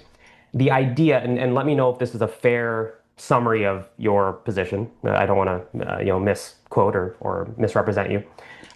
Would you say that, or you did say that one of the reasons you speculate or suggest that a vegan diet cannot be considered quote unquote optimal is that because there are certain compounds in animal foods that maybe you won't get from plant foods that in at least isolation have demonstrated some benefits? And you mentioned creatine, you mentioned TVA, you mentioned taurine, etc. Is that fair? Yeah. My position is that there are certain compounds that are unique to animal foods, and they have been shown to confer better health outcomes. And there is a likelihood that we will continue to discover new compounds and characterize new compounds, which will also may provide benefits. Okay. But what about potential harmful compounds? So we have things like new 5GC, we have TMAO, we have heavy metals, we have heterocyclic amines, right? So we can speculate just as much about there are actually unknown harmful. It's not speculation. I'm not speculating. Well, I'm sorry. saying I mean, we're speculating as far as the outcomes derived from the food consumption, right? Like, so. Yeah, this is a really dumb thing about this. I've come across this in a few different places. This idea that the more all different types of stuff that you eat, the healthier that's going to be. As is often the case with these things, it's built on a kernel of truth, because in general, it can be advisable to have a diverse diet. It's good to have lots of different types of plants in your diet so that you're getting all different types of nutrients and stuff like this. But there can obviously be some things that it's healthier not to have in your diet, right? That's just trivially true when you think about it. Vodka would be one example of that, right? Refined sugar, I don't think there's really like any health benefits supposed to be coming from having loads of refined sugar in your diet. Poison, right? I came across this in when Matthew Nagra and I watched Freddie Leroy on Ty Beale's podcast, and they described a vegan diet as being less robust because some things are missing, as if that means anything. Like, it's just obvious and trivially true that it can be healthier to have some things not in your diet than to have them in your diet in the name of maximizing the like overall variety of the diet or something like that. I've also seen this approach where somebody says, you know, nutrition is very, very complicated. There's probably nutrients that we don't even know about. We can't possibly know all of the interactions of all of the different millions of things going on. And therefore, eat animal products? Like, no. The problem they have is that is true in the negative direction as well as in the positive direction. Yes, it could be the case that, some combination of all of these different foods is having some benefit that's very hard for us to notice because there's such variety in what people eat and there's all these different nutrients and stuff like that. That could totally be true. But the reverse could totally be true as well. It could be that it's uniquely dangerous to have these specific foods in combination. And there's all sorts of things going on that we don't know about in the other direction. So that's why it makes sense just to, again, look at the actual health outcomes, right? Rather than saying, well, it's good to have as many different things of all types in your diet as possible, or like because nutrition is so complicated, then you better eat everything. Like, no, that doesn't follow. You can't just appeal to complexity and then say better have animal products just to be sure. Like, no. There's all sorts of harmful things going on that we don't know about as well, and we generally find when we look at health outcomes that people following a plant-based diet have better health outcomes. So, like, what do you want? So you can have these compounds like creatine that at doses well beyond what you typically consume from food. I don't want to spoil too much, but he gets sweatier. I mean, I can't imagine at the moment. Can exert some benefit. But just like that, we have compounds in these foods in isolation that can show detriment. We have new 5GC and cancer cell proliferation. We have TMAO. In fact, sorry.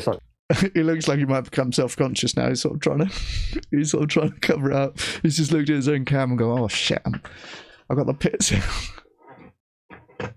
You can finish. So my point is, we have arguments for both sides as far as there could be things in these foods that are really bad for us that we don't know about. There are things in these foods that could be really good for us that we don't know about. Why is it that you then take the position that, oh, well, it could actually be beneficial in the long term? Like what is the reasoning for that? Well, right, Matthew. And Arvind brought this up too. He mentioned that meat contains saturated fat, and I think he mentioned maybe another compound or two. And what I told him, and I'll share the same reasoning with you, that so far, the track record for animal foods shows that you tend to get these benefits when you consume animal foods in small doses. But these harmful compounds, like you mentioned, the TMAO from carnitine, that usually manifests when animal foods are consumed in larger doses. I think that's the same for saturated fat as well. So my whole position here is that you don't have to consume animal foods in high doses. Consume them in small doses so that you can get the potential benefits. And in all likelihood, as per the track record, the hot seat, you won't get the potential harms because that's what the track record so far has shown for animal foods. But what evidence is there that at those lower levels of intake, these compounds have any benefit? Like, can you share some evidence showing that, like, at dietary dose of typical? Oh, look, Voldemort's turban in chat. We know this guy. Banned former Chris Bryant chatter. Dietary doses. I know in the debate you said 30 to 90 grams of meat. You know, that'd be hardly any creatine. That'd be less than a gram of TVA. Like, so I just want to see like what actual evidence there is of better outcomes at those levels of intake. Right. That's why I said this in my rebuttal to you. This is not just for creatine. This is not just for TVA. You can keep the creatine and TVA aside. There's a track record of animal foods having a wide array of nutrients, unique nutrients. We got taurine, we got carnosine, we got anserine. Of late, we've been finding these new bioactives, these potential peptides, which animal foods are broken down into, which can have therapeutic benefits. And we keep seeing these new breakthroughs, which kind of indicate that it's best if we don't get rid of an entire food group altogether. Because as vegans don't just get rid of, let's say, something like red meat, which I would agree isn't all that great to consume. Perhaps in small doses it might be, maybe a serving a week or whatever it is, the data indicates. But you all get rid of everything. You'll get. I'd love to see what data that is referring to. Pretty much everything I've seen is just. He's talking about red meat here. Yeah, I don't think I've seen any saving grace data on that for health. Rid of red meat, you'll get rid of eggs, you'll get rid of white meat, fish, which, by the way, I think you'd agree is a health promoting food. It's got great health outcomes from the data. We got honey and so on. So all of these foods tend to have these array of different compounds which are unique to them, which may confer health benefits. I just want. Yeah, but may also have harms. Is this really the main debate? Is this really the main argument that this guy's bringing? Like, well, there's all these different compounds and they may have benefits that we don't know about. That's just so not anything. I want to ask you a small question, if that's okay. Sure. Well, I Like, also I want to just highlight that I still want to see outcome data on those, but we'll get to that in a moment. But go ahead. Yeah, sure. We'll look at that too. What's your position on vegan diets? Do you consider vegan diets to be the absolute best diet when it comes to maximizing health outcomes? Or are you fine with consuming animal foods too in perhaps small doses? Like, what do you think would be, like, if a omnivore were to consider having some fish and red meat and eggs, like how much of that would be acceptable given the health outcome data, which I'm sure you're familiar with? Yeah, so I mean, ethically, I don't see a justification, but that aside, right, looking to just at the health, I would say that the data suggests that anywhere within a plant predominant, I can't give an exact percentage, we'll say 85, 90% plant-based or more, up to plant exclusive, can be comparably healthy. I don't think necessarily that a vegan diet is going to be more healthy than a plant predominant omnivorous diet with certain types of animal foods, like maybe fermented dairy, maybe fish. But I also don't think a vegan diet would be detrimental in comparison to those inherently. And so that's where I take issue, is the claim that a vegan diet is inherently going to be detrimental. And I just haven't seen any data to support that with regard to the low levels of consumption of these foods that you've mentioned. Right. So a plant-based diet, which has some animal foods, like you mentioned, fermented dairy, and I think you mentioned fish. Any other foods? Yeah. Fish and any other foods which you'd probably include in an omnivorous diet, which is okay to consume? So the two that I would say I wouldn't necessarily put a limit on would be the fish and the low-fat / fermented dairy products. Outside of that, when you get to like full-fat dairy products, even there's some question about certain types, but I'm just going to make it easy here to sort of generalize a little bit. If we look at like full-fat dairy products, if we look at eggs, if we look at red and white meats, those are best limited. Now, depending on the food, it varies. With eggs, we see that risk tends to accrue once you're averaging about one a day. So if you're having, a couple a week, I don't see a problem. With meat, I'd limit probably to, or red meat in particular, I'd limit to probably a serving a week at most. If we're talking like zero risk, if you're having a couple a week, I'll pull up some data in a bit. Small risk, So that's sort of how I would look at it. But then you can replace these foods with plant foods and get similar, perhaps in some cases even better outcomes depending on the food. Now, since we're talking about optimization, I just want to know what's the smallest amount of foods which you would say is fine to consume insofar as animal foods are concerned. Yeah, so with, like I said, with fish, with low-fat fermented dairy, I don't necessarily... With the smallest amount, I'm assuming he meant largest amount. ...necessarily put a cap on it, although if we're talking... Smallest amount would be 0, right? ...about optimization, I would say that there is data suggesting that even replacing... Or if you're a vegan 2.0, minus 50. I consume minus 50 dairy each day. That's the optimal. Low-fat dairy milk with certain plant-based milks can improve lipids. So in that case, maybe as far as optimization, we can go a little bit further. With eggs, again, I'd probably limit to 2 or 3 a week. For meat, I'd limit to once a week because we have data on 2 servings a week, at least suggesting a little bit of risk, and so on. Fair enough. Can we speak about fish? Like, what do you think is the amount that would perhaps make fish a health promoting food, or what do you think is acceptable to consume in a largely plant-based diet? Acceptable, like what do you mean by acceptable? Like at a point where there's some risk, or like what do you... Yeah. So I don't know that, now we don't have data on people consuming fish like 2-3 times a day. That's just not typical. But as far as the data that's available, you see with like the Mind diet, for example, benefits plateau around 1 serving a week, which is very little. When we look at substitution analyses, we see that that plant proteins have similar or better outcomes. The better outcomes are seen mostly in studies where they're consuming a ton of fish. And so in those cases, maybe you're more likely to see benefit from incorporating something else. So I would say somewhere in the realm, and I could shift this a tad, but somewhere in the realm of 1 to maybe 3 servings a week or so, just based, that's again, just going off memory. I know the 1 serving being where the plateau is in the Mind diet studies. Yeah, I see a bit of debate in chat about this guy, Voldemort's turban.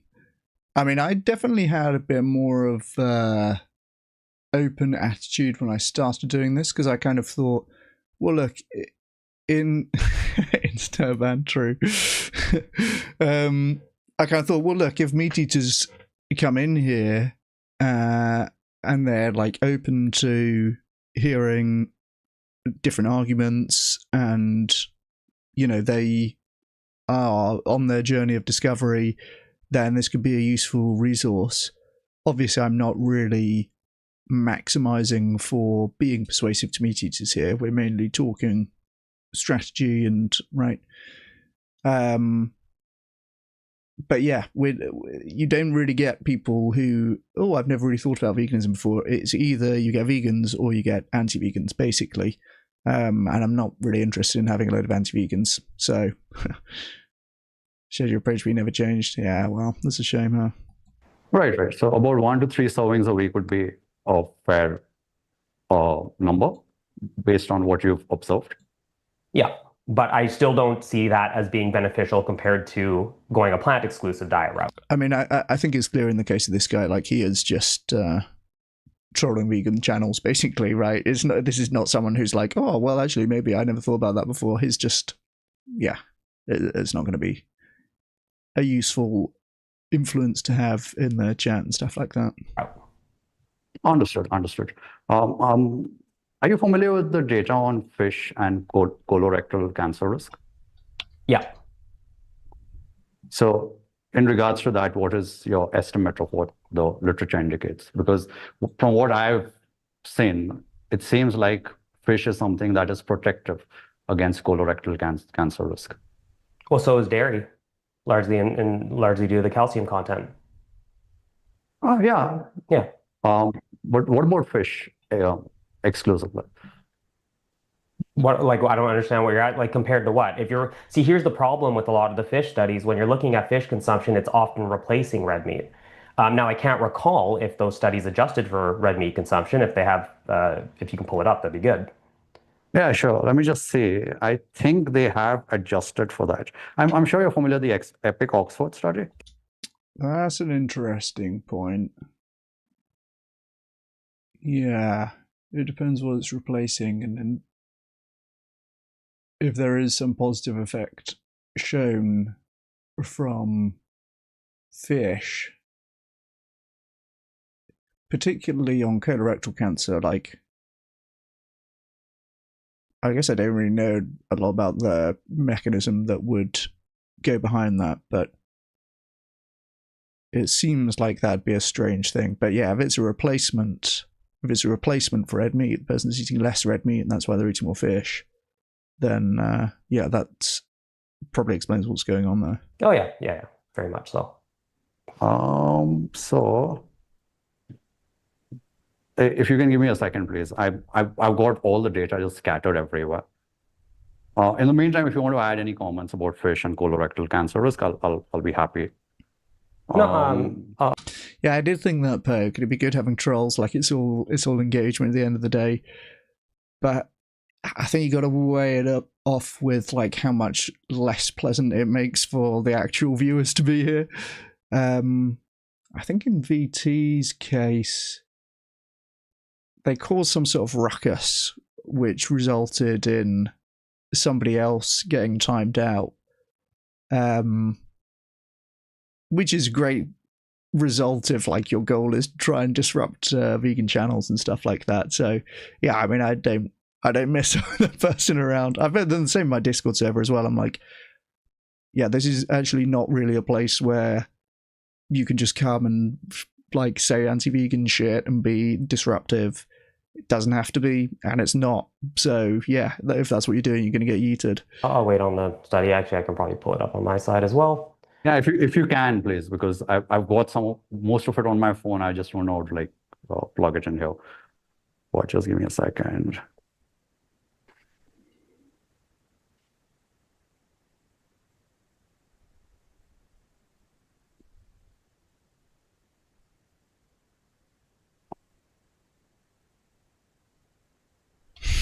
Yeah, we had that person come and go to Red Wild. Yeah, somebody said to me that's it. They're a classic, a repeat offender. Okay, so how do I share this with you?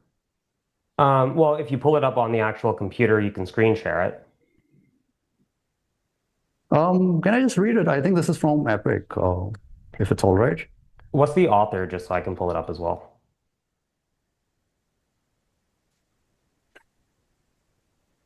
I just got everything all over the place.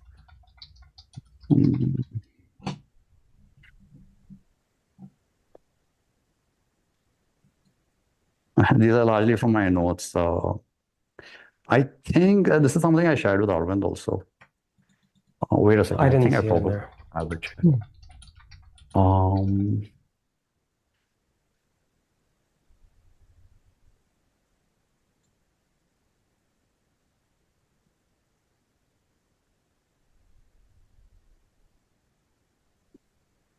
right. I'm just going to double check, but I believe the PubMed ID is 159 5 Let's see. PMID. 56652. Sorry, can you say that one more time? 159 56652. 56652 at the end there. Yeah. Meat, fish, colorectal cancer, Epic. Okay, got it here. Are you familiar with the study? I think you are. Yeah. I've seen some more recent meta-analyses that included Epic data, not this particular study, but yeah. So this is a larger effect size than we see in the metas, but we can look at it. Actually, it's a larger effect size than you see in the Epic Oxford study as well. In the Epic Oxford, so this is the is this total Epic? In the Epic Oxford, it was like a few percent, I think, in the dose response. Here, you're getting like a 30% drop for some reason. All right. Can I just... Okay, I can't minimize when you're recording the meeting, so I can't share my screen with you, unfortunately. We just tried that, didn't we? Yeah, but I was recording when we tried it. Like when we tested it beforehand, I was recording already. It should work.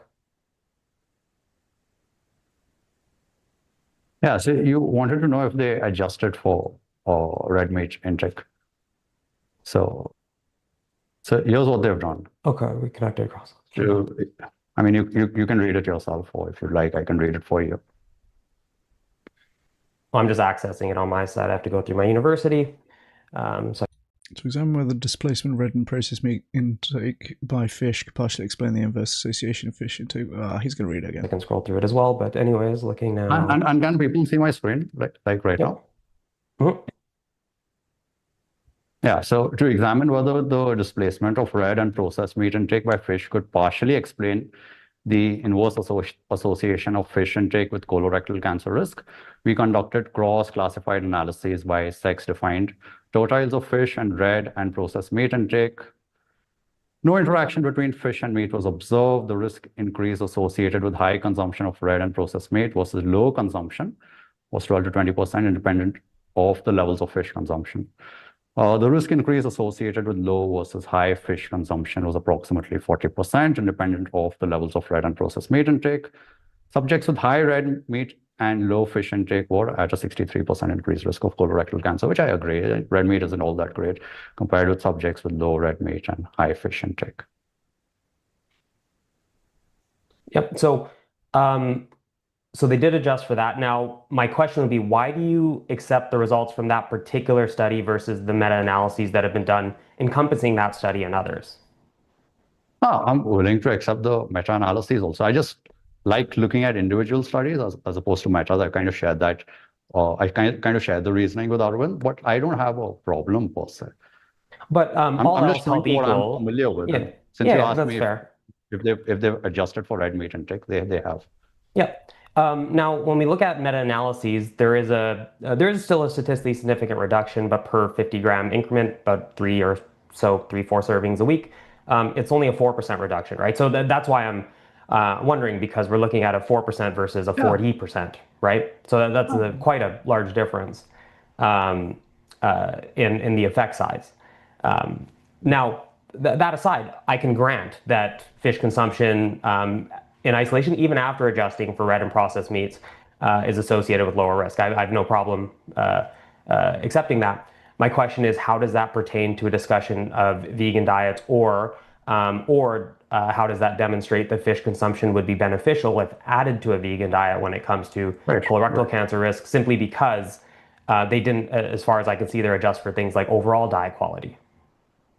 Right. See, that's the reason why I asked you, Matthew, if you have any problem with consuming about 1 to 3 servings of fish, because you're of the position that vegan diets and plant foods exclusively can help maximize health outcomes. But here we see that consuming about small servings of fish, perhaps 1 to 3, based on what you said, has an inverse association with colorectal cancer. So my position then is, why not consume the fish, given that we are not entirely sure what it is in the fish that's helping reduce that colorectal cancer risk? Because we also see that plant-based diets are associated with lower risk. But not as much as pescatarian diets. For which outcome? For colorectal cancer risk. In fact, since there's only one, this is only one out. He's gonna say, in fact, we know what he's gonna bring up, don't we? The recent study with the vegans are higher risk of colorectal cancer. Let's see if that's what he says. Now, the myopic thing here is zooming in on one particular type of health outcome, and this is what Todd Thurman was doing in our debate. And then you can say, why would you be concerned with this one thing when it actually reduces overall mortality? I thought of a good analogy on the relative versus absolute risk thing as well. We talk about the relative risk from consuming red meats, consuming processed meats, like relative risk reduction from plant-based diets, typically for cancer, heart disease, overall mortality. Jack Symes also mentioned obesity and diabetes as well, which you can add to that list. There's decent evidence that that's the case. I thought about, we talk about relative risk, like decrease your risk of cancer. I think they're like 20-30% oftentimes, which is a good decrease. Now, Todd Thurman brought up, and I've heard this brought up before, there's a relative risk decrease, but the overall risk of getting colorectal cancer, for example, or any of these other diseases, the overall risk, if your overall risk is relatively low, let's say you have 5% risk of getting heart disease in a given year, it's going to depend on a lot of factors, your age and stuff like that, right? But let's say you have 5% risk in a given year, and you give up red meat for a 20% reduction. Well, 20% reduction on that 5% is only 4%, and then it's only like a 1% reduction in your absolute risk. And that doesn't sound so impressive. And so that's, the move made by the meat defender to try and kind of deflate that. Now, the same thing is going to apply to wearing a seatbelt, right? Let's say that wearing a seatbelt yields, let's say, a 50% reduction in your risk of dying in a car crash, in your relative risk from dying in a car crash, right? It's pretty unlikely that you're going to get in a car crash. Your overall absolute risk of dying in a car crash in a given year, maybe like 2%. And so 50% reduction in that to 1%, well, you could say as well, like, that's not that impressive. But the idea is, if you take this attitude towards every risk in your life, then something is going to kill you sooner than it would have. So wear a seatbelt and don't eat red meat. Remain good health advice. Actually, here, since you mentioned Meta, I'm sure you're familiar with the new Meta, which showed that vegans had a 40% higher risk of Ayo, said it'd bring that up. All right. Colorectal cancer? Yeah, and we can do a breakdown on that. There's some caveats there. Like I'm familiar with those. There's some major caveats there. For one, they didn't adjust for BMI. They once they removed people who were diagnosed in the first 4 years, it was no longer statistically significant. Damn, people in chat knew these talking points. I knew the BMI thing. Todd Thurman brought this up. Genuinely would. I'm not sure if I respond to it that well, other than just say overall mortality is remains the most important thing, which is true. Presumably, you care more about extending your healthy lifespan than specifically avoiding one type of cancer. Obviously, you want to avoid those types of cancers, but all of the other types of cancers in the study, I won't say all because I'm not sure if it was all, but a ton of other types of cancer in the study, and overall mortality was an increased risk for the meat eaters versus the vegans. So the meat advocates will love to zoom in and say, oh, well, colorectal cancer, risk increase with the vegans. Okay, overall mortality is going to be the most relevant thing here. And he goes, well, overall mortality is 100%. Okay, genius. There's all sorts of problems. And in that study, pescatarians had what appears to be likely a statistically significant higher risk of multiple myeloma than vegetarians did. So, So this comes back to why I was asking at the beginning about the whole, how do you define optimal health? Because we can find, even pescatarians might have worse health outcomes in certain regards. And so that, for example, I'll go even further. I'll say, obesity lowers fracture risk, right? Would you agree with that? That being obese lowers your risk of fracture? Right. So would that mean, hold on. Would that mean that being at a healthy weight is suboptimal because you have a higher risk of this other outcome? No, Matthew, that's not a fair analogy. See, it is absolutely. No, it isn't. Yeah, that's very good. I haven't heard that. Makes sense. More cushion for the pushing, as they say. I'm being very reasonable here. See, I asked you, is consuming 1 to 3 servings of fish fine? Is it health promoting or potentially health promoting? You said yes. My position is very simple. My position is, why not consume the fish? Fracture risk is always... I'm a little bit out on a limb saying this, but fracture risk is always something that's kind of struck me as weird to be included as a health outcome in these kind of studies. And the conspiratorial part of me wants to say that, this is put in by people who are advocating for diets which are going to make you fatter, basically, i.e. including meat. It just seems like a weird thing to consider alongside, if you're designing these studies, okay, what's the biggest killers in society that are conceivably related to diets, not talking about car crashes and stuff like that, right? Okay, heart disease, yep, we'll put that in. Cancer, yep, definitely put that in. Fractures. Well, no, that's not really, that doesn't really seem that relevant. Right, that's just not, that's a very niche thing in comparison to put it, why don't we put scraping your knee in there as well? I don't know. I could be there could be good reasons for that. I could be wrong, but that just seems like kind of a weird thing to have as one of your 5 main outcomes. Cancer, I see it. Heart disease, I see it. Obesity, diabetes, this makes sense to include more so, it seems. Maybe fracture's just relatively high up the list of common health outcomes that diet feasibly impacts on. I don't know. We can consume small doses and perhaps derive unique health benefits from fish, especially now since we are not entirely sure what it is about the fish that's causing this reduction in colorectal cancer in multiple studies. Why not consume the fish? That's all my position is. And I grant that for any plant food also. Yeah, the chat section's pretty wild. The chat was a little bit spicy on this one. If this was, let's say, a fruit, all right, which had this reduction in risk, you'd be happy to consume that fruit or that particular vegetable. And I'd say you're perfectly right in that regard. That why not consume that particular fruit? Why not consume that vegetable? So let me explain why. So, because for one, if we're looking at totality of health outcomes, you can find some health outcomes that pescatarians may do worse for as well. So you can look at compared to non-fish eaters. And you'll find the same. You'll find the same for vegans.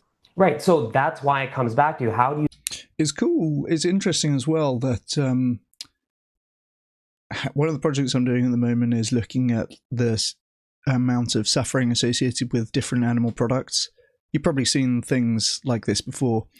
It's kind of cool and coincidental, really, that the main animal foods, which Nagra said you could eat these in some modest amount and wouldn't have negative health outcomes necessarily, being dairy and fish, they're going to be the products that are also associated with least suffering per portion, assuming that you're talking about wild-caught fish rather than farmed fish, which unfortunately most fish, I want to say now, is farmed, in which case, yeah, they actually do suffer quite a lot in fish farms and, have like a small amount of meat relative to how long they live and stuff like that, which is normally what it comes down to.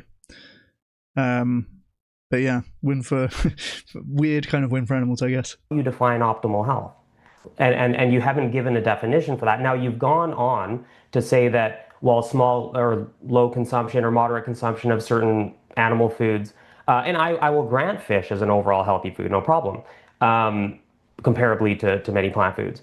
But you've gone on to say that low consumption of certain animal foods is beneficial, but you haven't really demonstrated that. Beneficial. Sorry? Potentially beneficial. Okay. And that's based on speculation of, they can turn. It's not based on speculation. It's based on track record. No. Sorry. Let me finish. Allow me to finish. It's based on the fact that certain animal foods contain specific compounds that typically in high doses have demonstrated some benefit, higher doses than you get from food. But you haven't, other than this one outcome with fish, of which we can find other outcomes for as well. Other than that one outcome, you haven't demonstrated that at low consumption there is benefit to most of these animal foods. We can just as easily speculate that the harmful compounds in those foods would demonstrate harm. And allow me just to show you quickly. I already answered that. The harmful compounds in animal foods take effect when animal foods are consumed in high doses. My argument is for small doses. But that applies to your argument regarding beneficial compounds. The beneficial compounds are only Hey, nice. We've got a good number of people here. 16 people. Nice. Smash that like button, lads. Beneficial at doses way higher than you get from food. And you haven't demonstrated benefit. Is that true for B12? Is that true for D3? But we can supplement those. No, we can supplement those. Yeah, we can. But again, you aren't understanding my position. I'm saying so far, in order to derive B12 from animal foods, you have to consume a very small amount of animal foods to derive B12. I'm saying just like small doses of animal foods can give you benefits, we have seen in the past that they can provide you B12. As per the track record, the likelihood that we'll continue to... Yeah, that's true, Oppenheimer. I mean, the big thing for me with the wild animals, I guess wild fish and probably, I suppose this also applies to hunting, although hunting tends to be more so herbivores, I guess. Definitely with fish, though, it does seem like if you take wild animal suffering seriously, and I think that we should, then taking any given fish out of the ocean, it's just not obvious the net effect that will have on the overall suffering there, right? Because a lot of fish are out there eating other fish, or getting eaten by other fish. Like, it seems like it's going to be difficult to say whether that would result in more suffering or not. Now, on that, well, there's lots of other reasons, good reasons to not eat wild-caught fish, right? Like ocean dead zones and depletion and plastic pollution and all the rest of it, right? But just in like a narrow philosophical, or just like in an ethical sense, I suppose. And again, most fish, I want to say 50% of fish at this point are farmed rather than wild-caught, in which case it's just the same ethics as animal farming. See these benefits from consuming small doses of animal foods is high, especially given the fact that we continue having these new breakthroughs in nutrition. Right now, we got a lot of this data on peptides, apparently, which are unique to these different animals. There's some peptides which are unique to the egg yolk, to fish, to the cow. So why not consume small amounts of these animal foods, particularly if they're not harmful? To honey, true, we've got a bunch of nutrients, compounds, which are unique to honey, which seem to be beneficial. Now, in what doses, it's still, they're still looking at it. My entire position. Allow me to explain. Why not? God, the pits do get worse, eh? This is like spreading throughout. I mean, the grey top's pretty brutal for it, right? Not a great wardrobe choice for this setup, but yeah, bang on a bit of antiperspirant. So it's still they're still looking at it. My entire position. Allow me to explain. Why not? Let me finish. Then you can take it away. All right. I'm essentially appealing to the precautionary principle. Why not consume these small doses of foods to get the potential benefits instead of eliminating all these different classes of foods? All right, this is a very drastic limitation of the diet. And it does seem like we still don't know much about nutrition yet. We still keep discovering a lot of these compounds. There are a few people who've appealed to nutritional dark matter in the sense that there are supposedly about 30,000 different compounds which we still don't perhaps understand, 20 to 30,000. So since we're still making advancements in technology and we're still continuing to discover, characterize, and understand. Soy brain, true. Oh yeah, okay. I see one of our favorite recurring trolls is back. Well, mods, don't feel you need to use your powers restrictively or wisely. Hey, pro-extinction, far future now. Environment is important for wild animal suffering, considering we'll probably know what better to do in the future. Yes, I agree with that.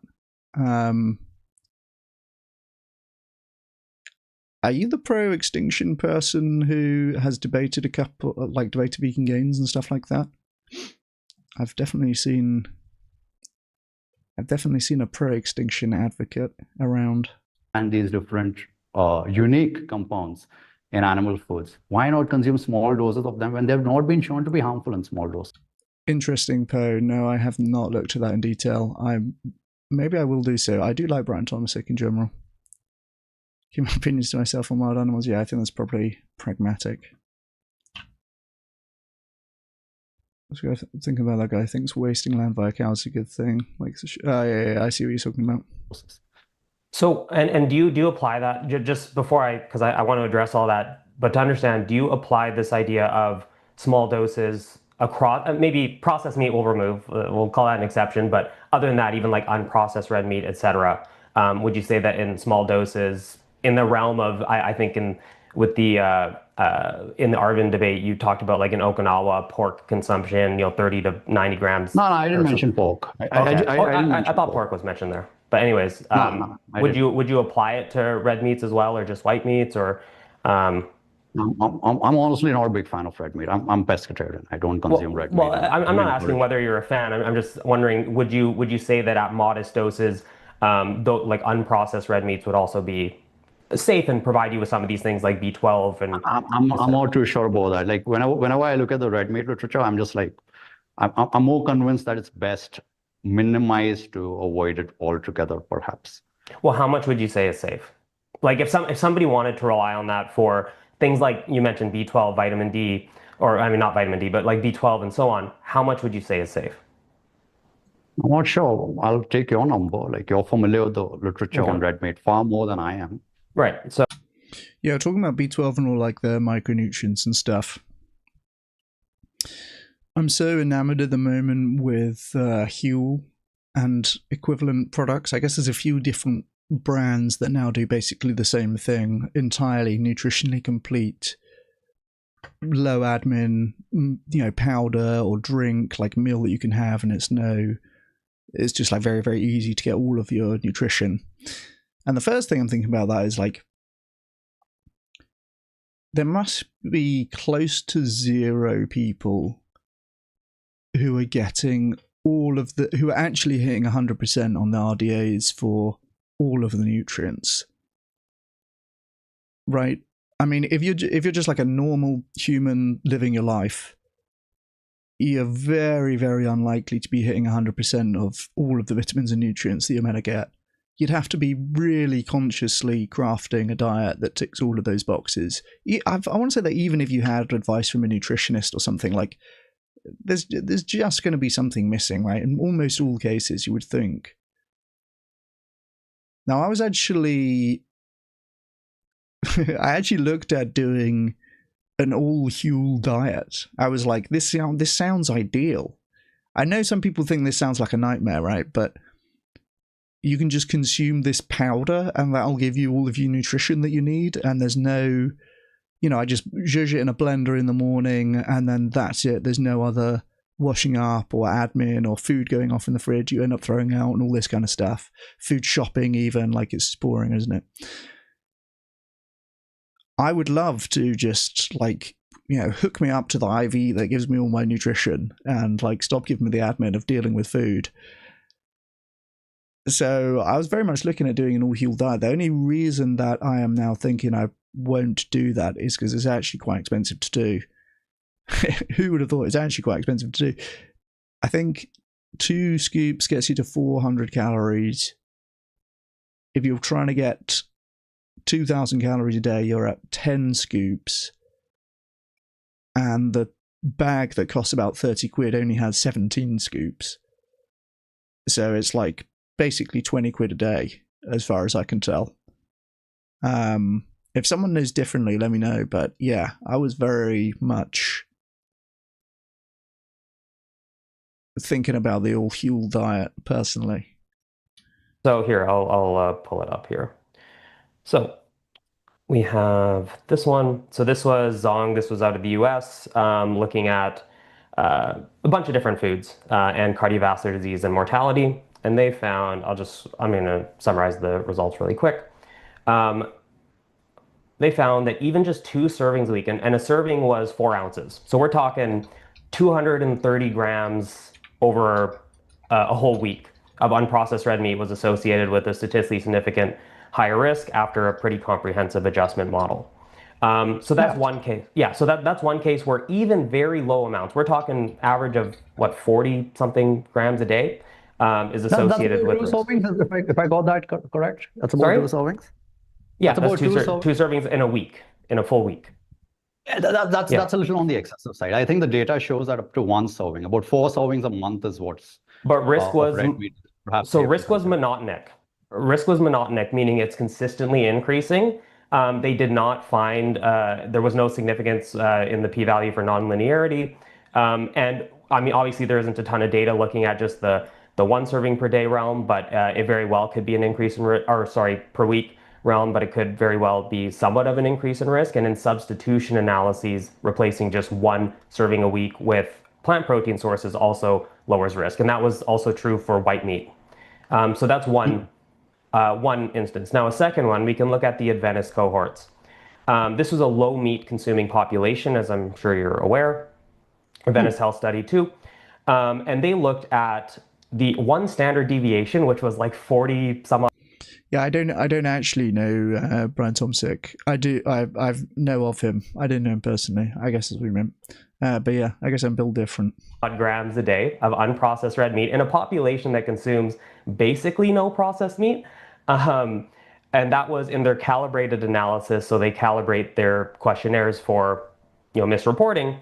A 64% higher risk of cardiovascular mortality, a 50% higher risk of total mortality after a very comprehensive adjustment model as well. So the reason I bring this up is you were speculating that based on potential benefits at very low levels. Fair play per extinction. Yeah, it does. It kind of seems like you would still want to be eating some plants, right? I don't know. The powder only diet, I don't know. Levels of intake for things like B12 and whatnot that we've identified, there might be benefit to including some animal foods. We can say pretty confidently that that's not the case, at least with this particular unprocessed animal food. And so what outcome, let me go this way. What outcome data can you share showing that vegans do worse than, say, people who consume mostly plant foods with modest amounts of animal foods, actual hard outcome data? Matthew, firstly, the problem with hard outcome data is they do not optimize for diets. Okay, I'm making a case for optimization. That's not how outcome data is typically collected. But anyway, I just told you, you went to the whole red meat thing. I just told you, I'm not a big fan of red meat either. And I just told you that as little as possible, or perhaps get rid of it altogether. You're speaking about fish. I'm perfectly happy with not getting your B12 from red meat. Get it from fish. You can consume very small doses of fish. True based vegan 2.0 community. You can get your B12. And again, just so that everyone understands, you can obviously supplement. I'm just saying the track record shows that you may not be able to supplement with everything, that all these different animal foods are uniquely abundant. And if we can ever get to all those different compounds outside of the few that we've discussed, I'll be happy to share them with you. Yeah, so the problem with that, and the reason I brought up red meat, I know you're not necessarily a fan of it, and that's fine. The reason I brought it up is it is an example of where saying that, oh, well, we could get some of these compounds that we know to be beneficial, like B12, from that food. That doesn't mean that that food is necessarily going to be an improvement on not consuming that food. No. And so, right, so my point is, That's not my position, Matthew. But you have been suggesting that including small amounts of animal foods I said that we should make an attempt to be specific. All right. If red meat isn't all that great, I'll be more than happy to get rid of red meat altogether. I'm perfectly fine with getting rid of it. All right. But for the other foods, we are going to have to show that the other foods like fish and fermented dairy, like you said, they're just as problematic, so that we can perhaps get rid of those altogether and just rely on supplementation to perhaps fill in the gaps. But it doesn't, no, but that's the problem. It doesn't have to be problematic. It just has to be comparable to the alternative.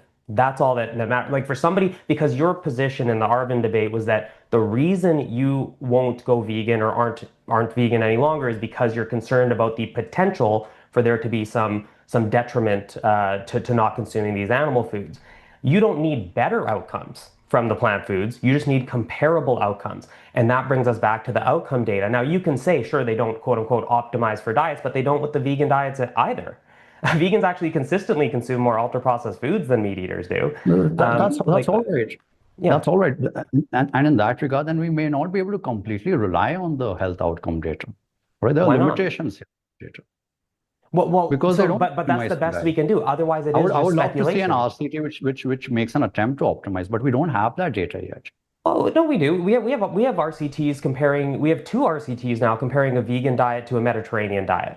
One that's designed 100% optimized for all the different nutrients that I just mentioned. Let's go. Well, optimized as in like. This is so like not. This is quite an incompatible way of looking at diet composition or diet science here. Like 100% optimized. I've never seen a health or nutrition scientist talk about diets in these terms. I don't think that is a good framework to be like insisting on. It's normally about risk minimizing. The idea of like the 100% optimal diet. I mean, I get, conceptually it makes sense, but it's incompatible with the way that diet and nutrition tends to be studied. Like, would you say a Mediterranean diet covers the bases that you'd be concerned about if someone's following it adequately? I don't think so. No. What would be missing? Hey, Joe, nice to see you. What would be missing? What would be missing in a Mediterranean diet? A bunch of unique compounds which they may not be consuming. You can mention a few foods. What do they consume? Like what do they largely consume? Standard Mediterranean. I'll pull it up right now. By the way, there's been I haven't really commented on this, but there's been like 3 or 4 different times in this debate already where the Aman guy says something and then Nagra says like, what exactly do you mean, or what's the evidence for that? And then somehow he just asks it back to him. Like here, he's like, what did he say? There's gonna be components missing in Mediterranean diet. And Nagra says, like what? And he says, well, like what? Like what? What? You just said it. But hold on. Well, let's actually do this. Let's do this instead. Design. Because if you have this idea of what is optimal, what covers all your bases, what is the optimal diet to you that covers all those bases? The fuel only diet. It's got to be the fuel only diet. Come on. Hey, Andrew, good to see you.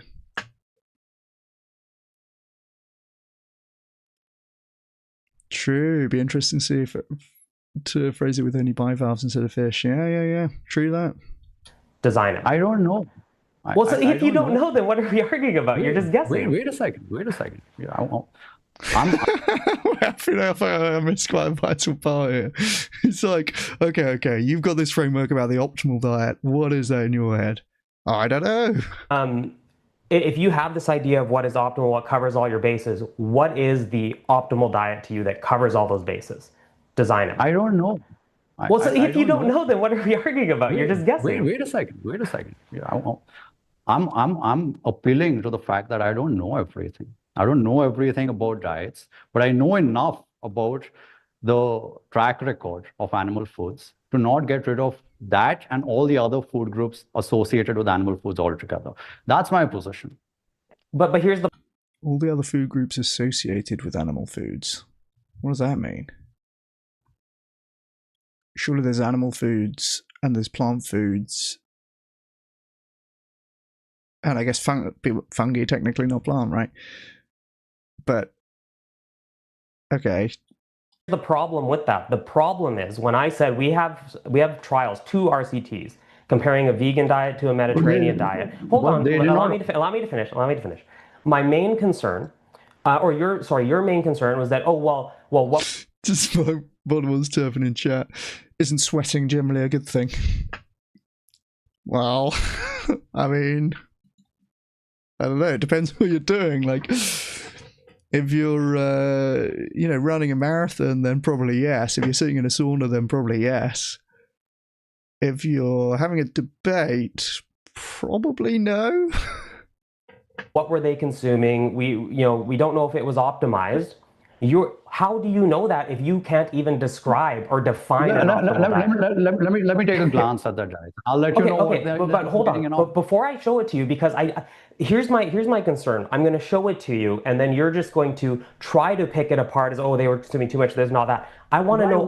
Hold on. Allow me to finish while I'm explaining. I want to know now, do you have even a definition for this optimal diet? Because if you don't, I suspect it's an excuse. Fair enough. Okay, is it? Yeah, fair enough. To bash a vegan diet. No, I suspect it's... Hold on. Allow me to finish. Because no matter what I say, you're going to claim that it's not optimal based on speculation.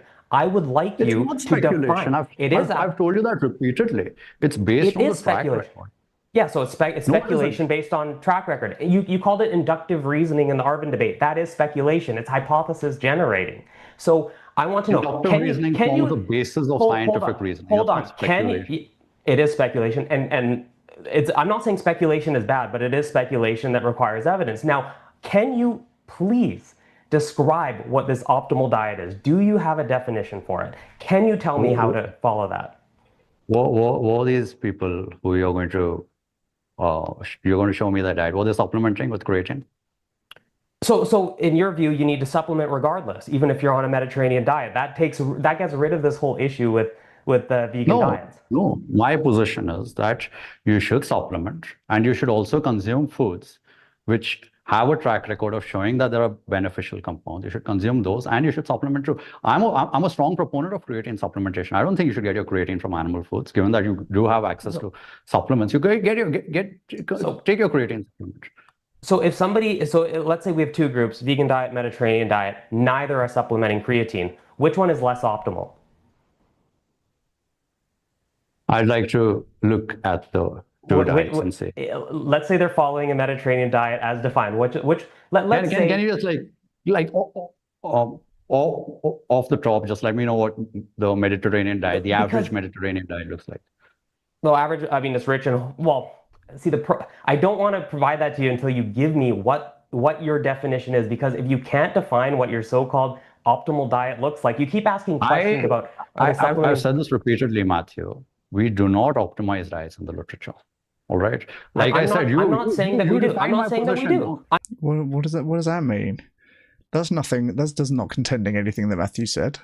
I'm not saying that we do. My position is you can't reach the creme de la creme. Yes. All right, the creme de la creme. I'm not saying I'm not saying that they optimize the diet here. I'm taking what is widely regarded as a very healthy diet. However, you're the one claiming that they don't optimize the diets. I want to know, how would they optimize the diet? Are Not they supplementing with creatine? sorry, supplements Why aside. not? No. Why? Okay, Why? I'll explain. Just relax.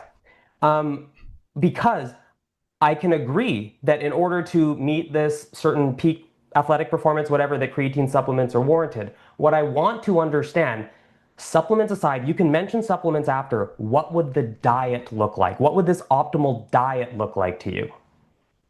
No unfounded restrictions in the diet. No unfounded, what would be, I want you to describe it, lay out how many servings of the various, how many servings of the various. That can't possibly be the definition for optimized diet.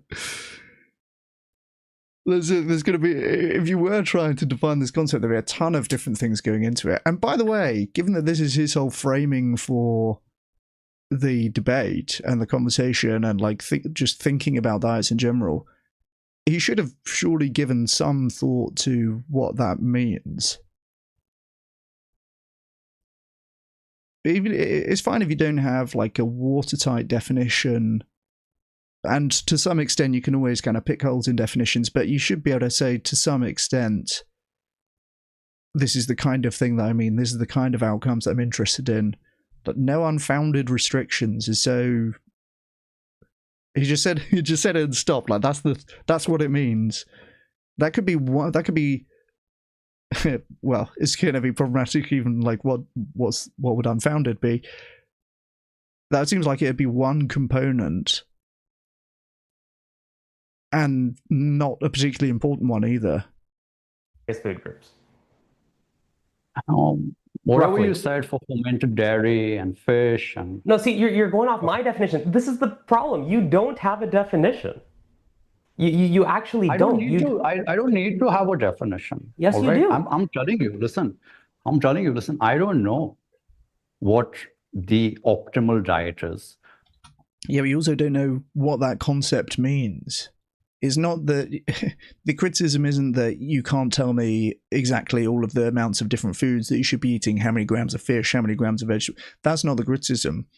The criticism is you don't actually have a diet. You don't actually have a definition, for what optimal diet would even mean. Right? You could say, I don't know exactly what the optimal diet is, but it would achieve these things, or it would look like this. But we don't even have that. To know for a fact that there are unique beneficial compounds in meat, and he's going back to this unique beneficial compounds. Okay, like there could be unique harmful compounds in meat, and when we look at health outcomes data, you see better health outcomes for people on plant-based diets. Like the people in debates have these kind of anchor points that they'll seem to go back to. Like, well, I know this thing is true. I know this thing about unique beneficial compounds is narrowly true. So I can kind of go back to that and then try and reason again from there. But people don't tend to be very sensitive to those anchor points getting blown up. Like if you're just shown like, okay, you have this idea in your head about unique beneficial compounds, that's true and I grant that, but don't you see there could also be unique harmful compounds? Most people don't seem to be very good at like updating the schema afterwards and saying, okay, yeah, I guess I can't really use that unique beneficial compound. Like he's going back to this again now. And based on that track record, the likelihood that we'll continue to discover these new beneficial compounds is very high. That's what my claim is. That's what my position is. Just like there are some detrimental compounds in these various foods, which tend to be detrimental in high doses. Just like the beneficial compounds tend to be beneficial in high doses. So they tend to be beneficial in low doses. No, they don't. How much do you have to consume to get enough B12 in a day? Yeah, vitamin B12. That's an essential nutrient. We haven't discovered a new essential nutrient. How much fish do you have to consume to get enough vitamin B12? Few servings a week. Actually, you don't absorb a ton at each individual dose. Yeah. And are those few servings a week from fish associated with any negative health outcomes? Not necessarily. I mean, I'd have to look but at they how are much they're associated consuming with the positive health outcome. That's a lower risk of colorectal cancer. So my question to you is, why not consume the fish? Because we get comparable health outcomes without consuming the fish, and you can just take a B12 supplement for those benefits. Comparable, but not as beneficial as what we see when the fish is. Again, what evidence do you have that pescatarians do better than vegans? No, that pescatarians do better than vegans. I'm not asking about I'm not asking about fish consumption. Pescatarians do better than vegans so far as colorectal cancer risk is concerned. That in that one study, not in alternatives. In fact, in the studies that they included, in the studies that they included, what were the two most? Yeah, and on one health outcome, not on overall. Hold on. What were the two most weighted studies in that meta-analysis? So you don't know. So you don't know. Hold on. I'll explain.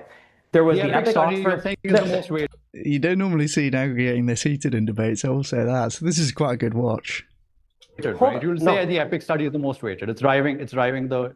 No. It's not even that. So there was Epic, and then there was Adventist Health Study 2. Now, in the Adventist Health Study 2, what they did is they took the values adjusted for BMI. One of the benefits typically of vegan diets is weight loss. And so they actually over-adjusted. They didn't take the main model, the non-BMI adjusted model, they took the BMI adjusted. So this is the type of critical appraisal that we should put into these studies, not just citing results that we like. And so when you consider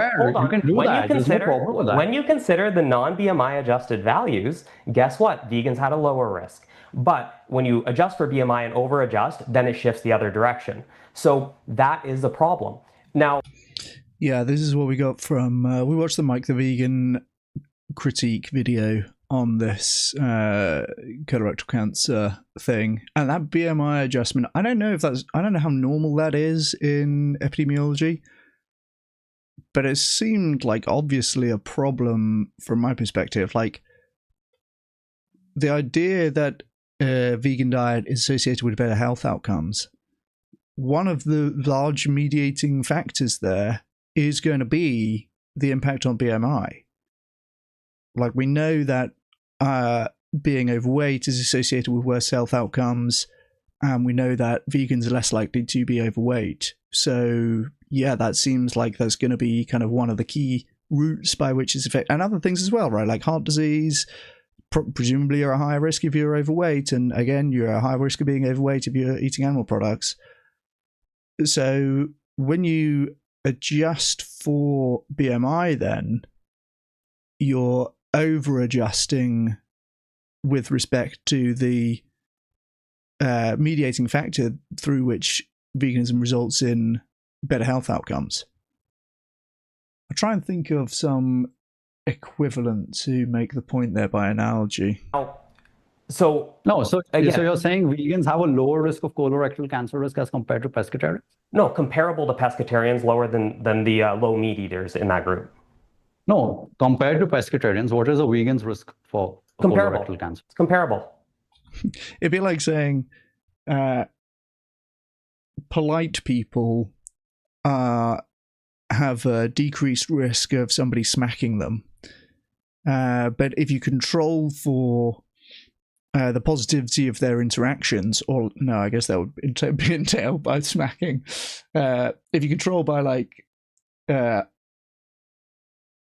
how kind they are or something like this, then that difference disappears. They actually you could have an increased risk. It's like, well, presumably the hypothesis is that the more polite somebody is, the more kind that they're going to be, the more positive interactions that they're going to procure as a result, and so therefore the less likely they are being smacked. So yeah, I mean, you can't take that consideration out. Like, that's what we're saying is the healthier thing about it. But who fares better? Largely, they're comparable. There's no significant difference. They're comparable, but which population fares better? Neither. They are comparable. Well, here, I'll pull it up right now. All right. If they are comparable, let's assume they are comparable. Why not consume the fish? Given that there are potential benefits, there are unique marine peptides that are associated with fish. It consistently show me that the fish consumption. Show me that the fish consumption. Show me that the fish consumption actually leads to benefit over being on I a just plant-exclusive showed you a diet. study which shows a 40% risk in But colorectal not cancer. compared to vegans. How's Your it argument compared is to? it was Wait a it was second. looking at I fish shared consumption. two. It was looking at fish consumption compared to the average background diet. That's not a high bar. Wait a second. I have two studies here. This is another one which I shared with Arvind.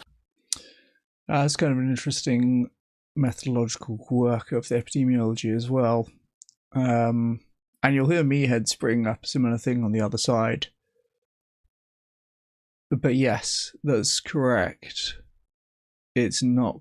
That's not comparing to a vegan diet, is it? It's like if you're eating more fish compared to. Now they did the red meat control comparison, right? It wasn't inversely associated with red meat consumption that was explaining it, but it's in place of something.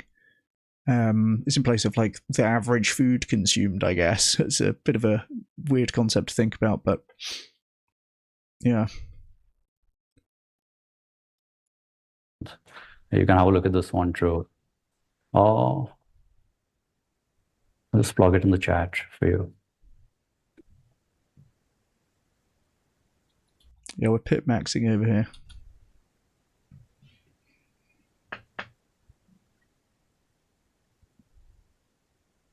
So this was the, this is Orlick. This was the Adventist Health Study. Pescatarians, 8.2. Let me see. Roll down. Yeah, can you still see my screen by any chance? You should be able. You already shared your screen earlier, didn't you?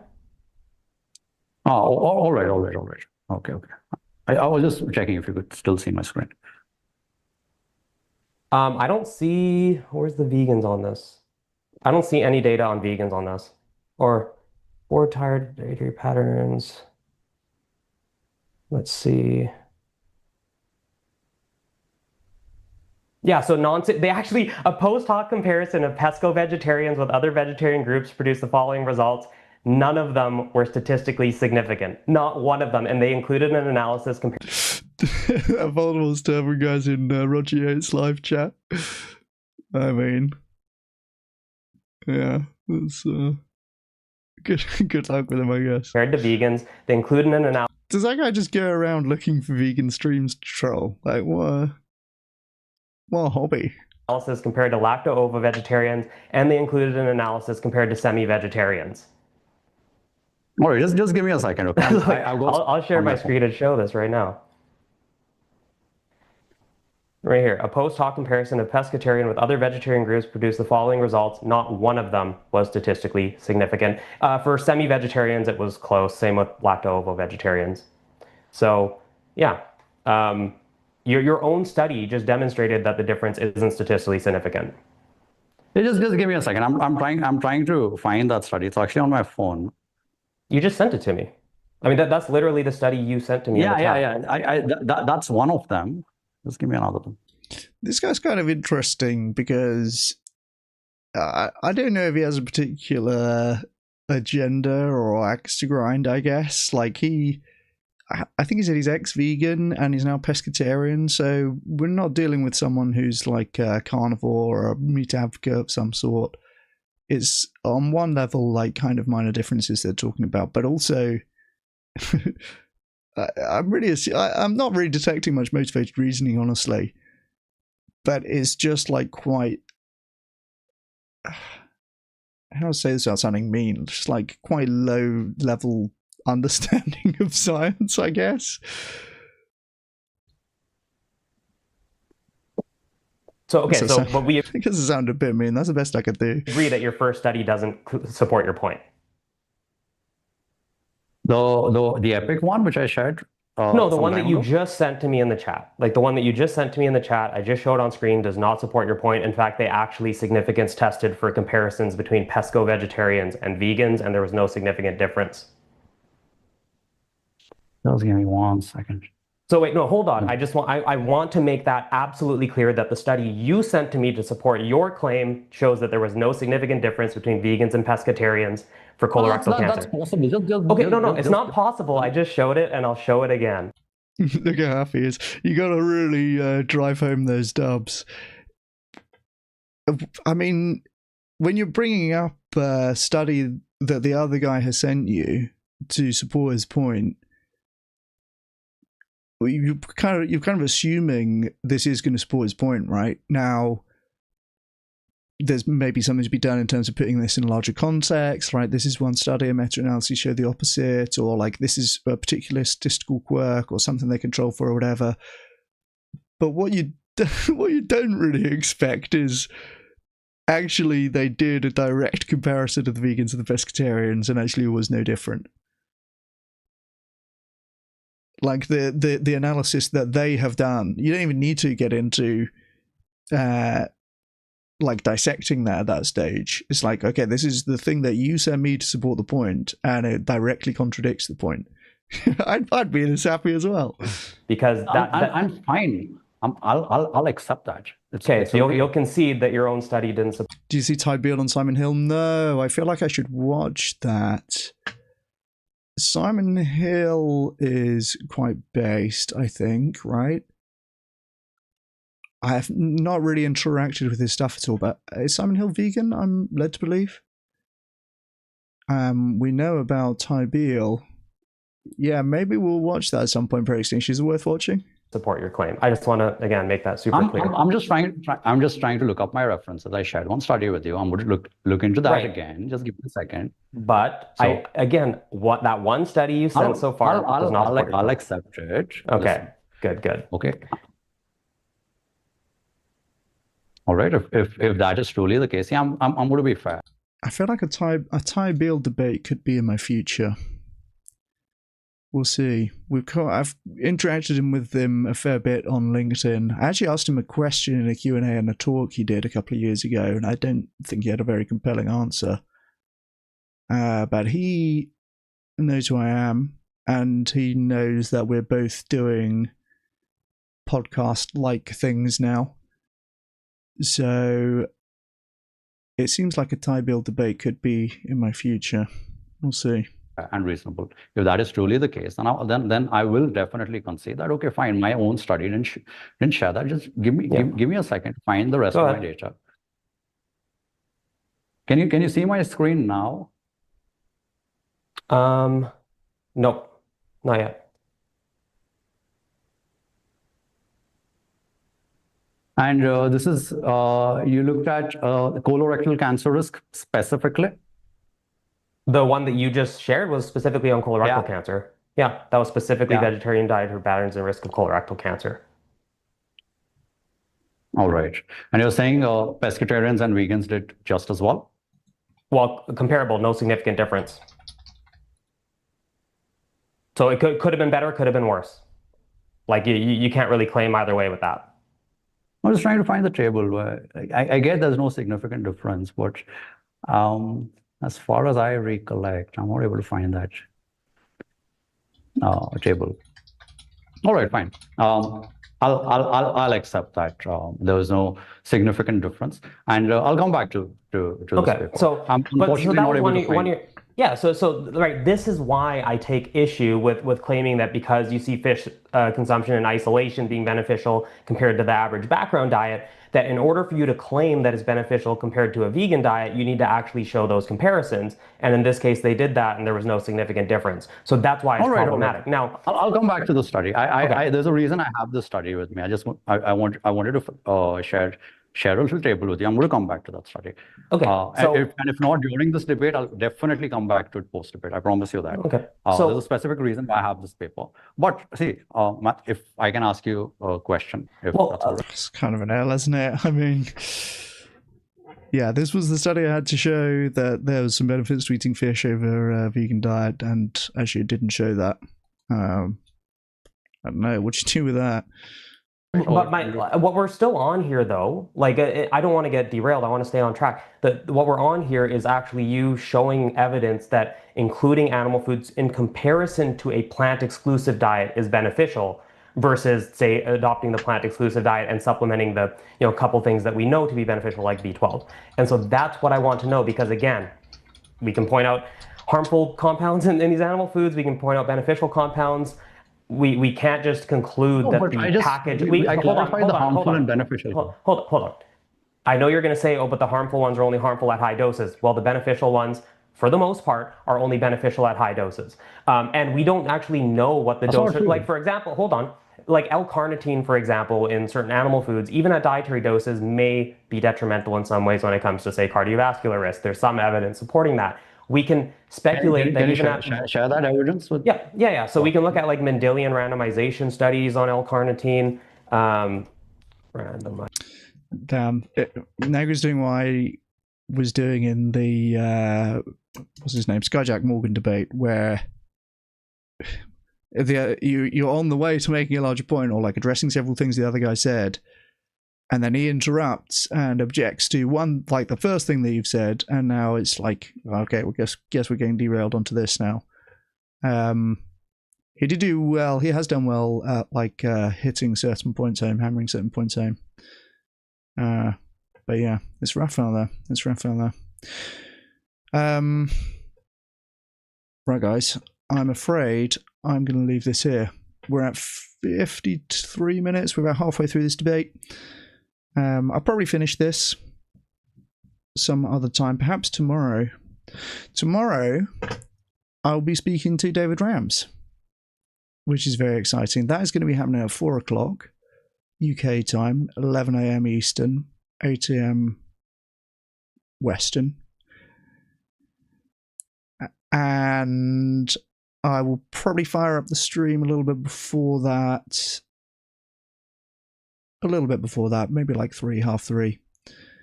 But then we'll do David Rams, and maybe after that we'll finish watching this. So thank you to everyone who joined. I appreciate you guys being here. I appreciate you, Teaspoon. Nice to see you guys. And I'll be back tomorrow. David Rams at 4 o'clock. I'll start up the stream probably 3 or half 3. Be there or be square. True, Sebby Coops. So thank you so much for watching. I appreciate you guys. And I will see you next stream. Cheers.